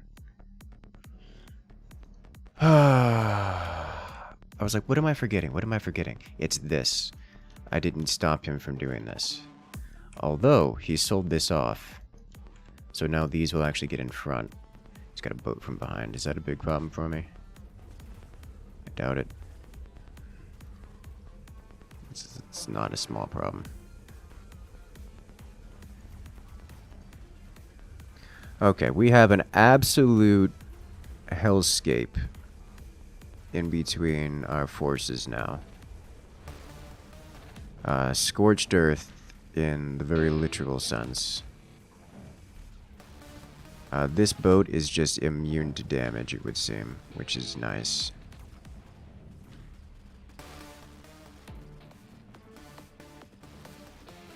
Although it won't remain so for indefinitely. These Stormcallers just did an incredible amount of damage.